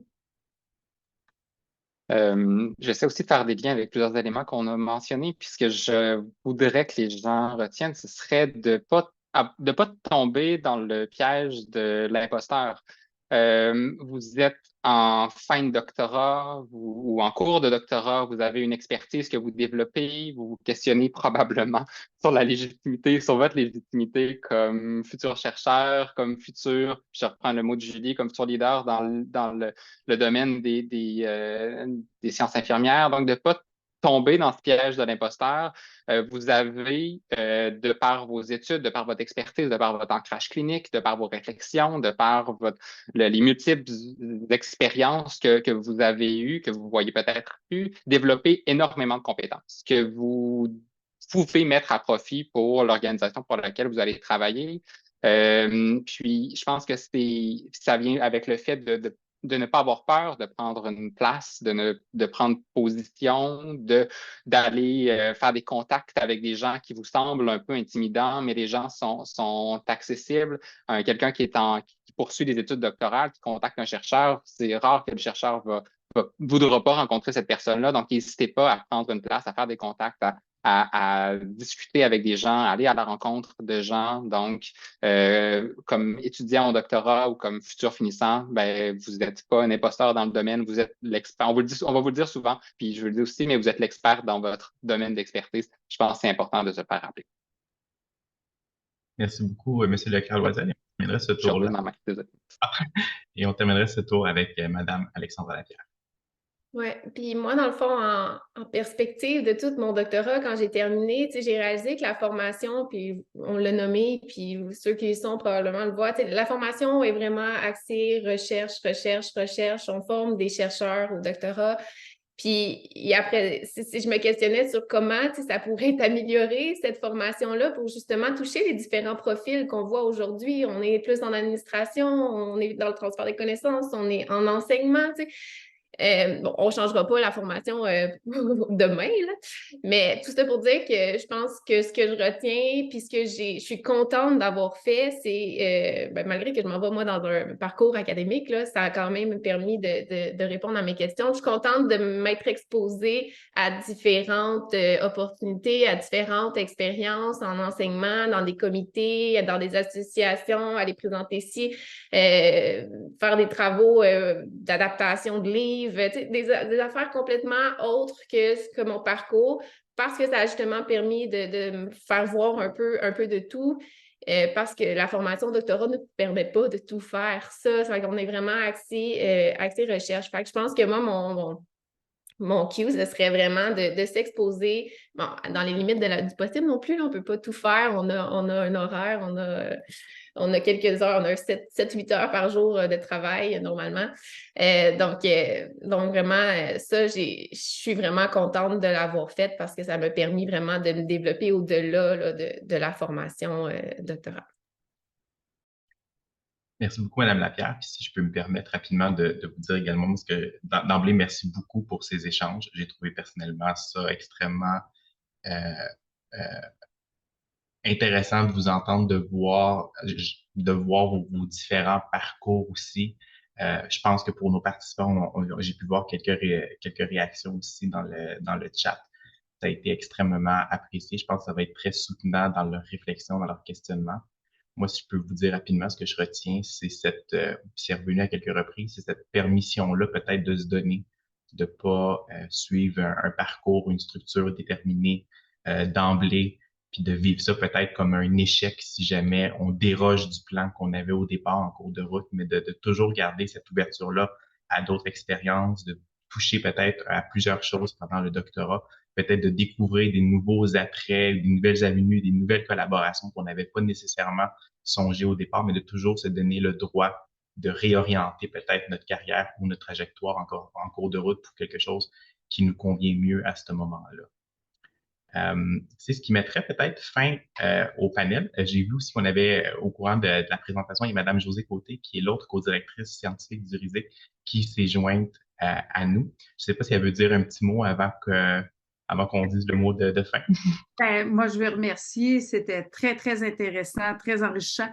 En fait, ce qui se dégage beaucoup, ce que je retiens, moi, c'est la passion du soin, de la clinique. Énormément. La passion de partager un savoir, l'importance de la bienveillance envers nous, tu sais, ça, c'est assurément, c'est bénéfique. Puis, bon, d'innover, parce que là, c'est ça, il y a des... en tout cas, c'est pour ça que j'avais une question, mais on aura la chance de s'en reparler, mais tu sais, des rôles comme des infirmières scientifiques, des nurse scientists dans les milieux francophones, il n'y en a pas beaucoup, mais qui rapprocheraient la clinique, la recherche. Bon. Mais bref, il va falloir reprendre l'événement parce que c'était fort intéressant. Puis je vois que ça évolue beaucoup. En tout cas, moi, j'ai appris beaucoup parce que, je vais dire dans mon temps, mais en fait, il y avait comme une trajectoire. Puis là, je suis heureuse de voir que ça comme explose un peu. Puis chacun, il trouve son chemin. Puis le doctorat, c'était qu'un début. Hein? C'est un moyen, puis c'est un début, mais après ça, tout est... En tout cas, il y a plein de possibilités. Merci infiniment. J'arrête de parler. Merci infiniment. Merci beaucoup, Madame Côté. Merci également à toutes celles et ceux qui ont été présents aujourd'hui, qui ont assisté à cette table ronde-là, qui ont posé des questions, qui nous ont envoyé également leurs réflexions, leurs réactions par le chat. Simplement vous mentionner que l'enregistrement de la table ronde d'aujourd'hui va être disponible dans son intégralité sur notre site Internet dans les prochains jours. Donc, si jamais vous voulez le revisionner ou le partager à vos collègues qui n'ont pas pu être avec nous aujourd'hui.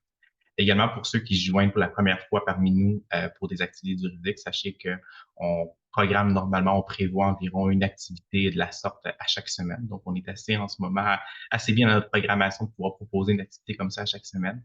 Notre prochaine activité, elle est prévue mercredi midi prochain. Elle s'intitulera « La communication scientifique avec les milieux communautaires et politiques ». Et elle sera animée par Mme Nathalie Staquet-Doucet, qui est professeure adjointe à la Faculté des sciences infirmières de l'Université de Montréal, et Mme Caroline Dufour, qui est présentement étudiante au doctorat en sciences infirmières à l'UQO.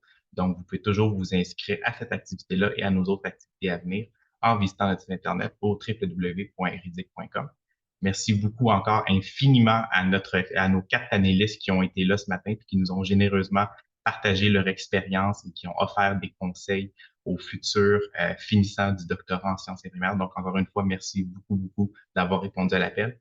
Merci également à Mme Josée Côté, co-directrice scientifique juridique, pour sa présence. Mme Céline Gélina qui a dû nous quitter, mais qui était présente au début. Donc, merci également à elle. Et merci une dernière fois à vous tous d'avoir été présents. Bonne journée. Au revoir. Merci, Marc-André. Oui, un grand merci, Marc-André.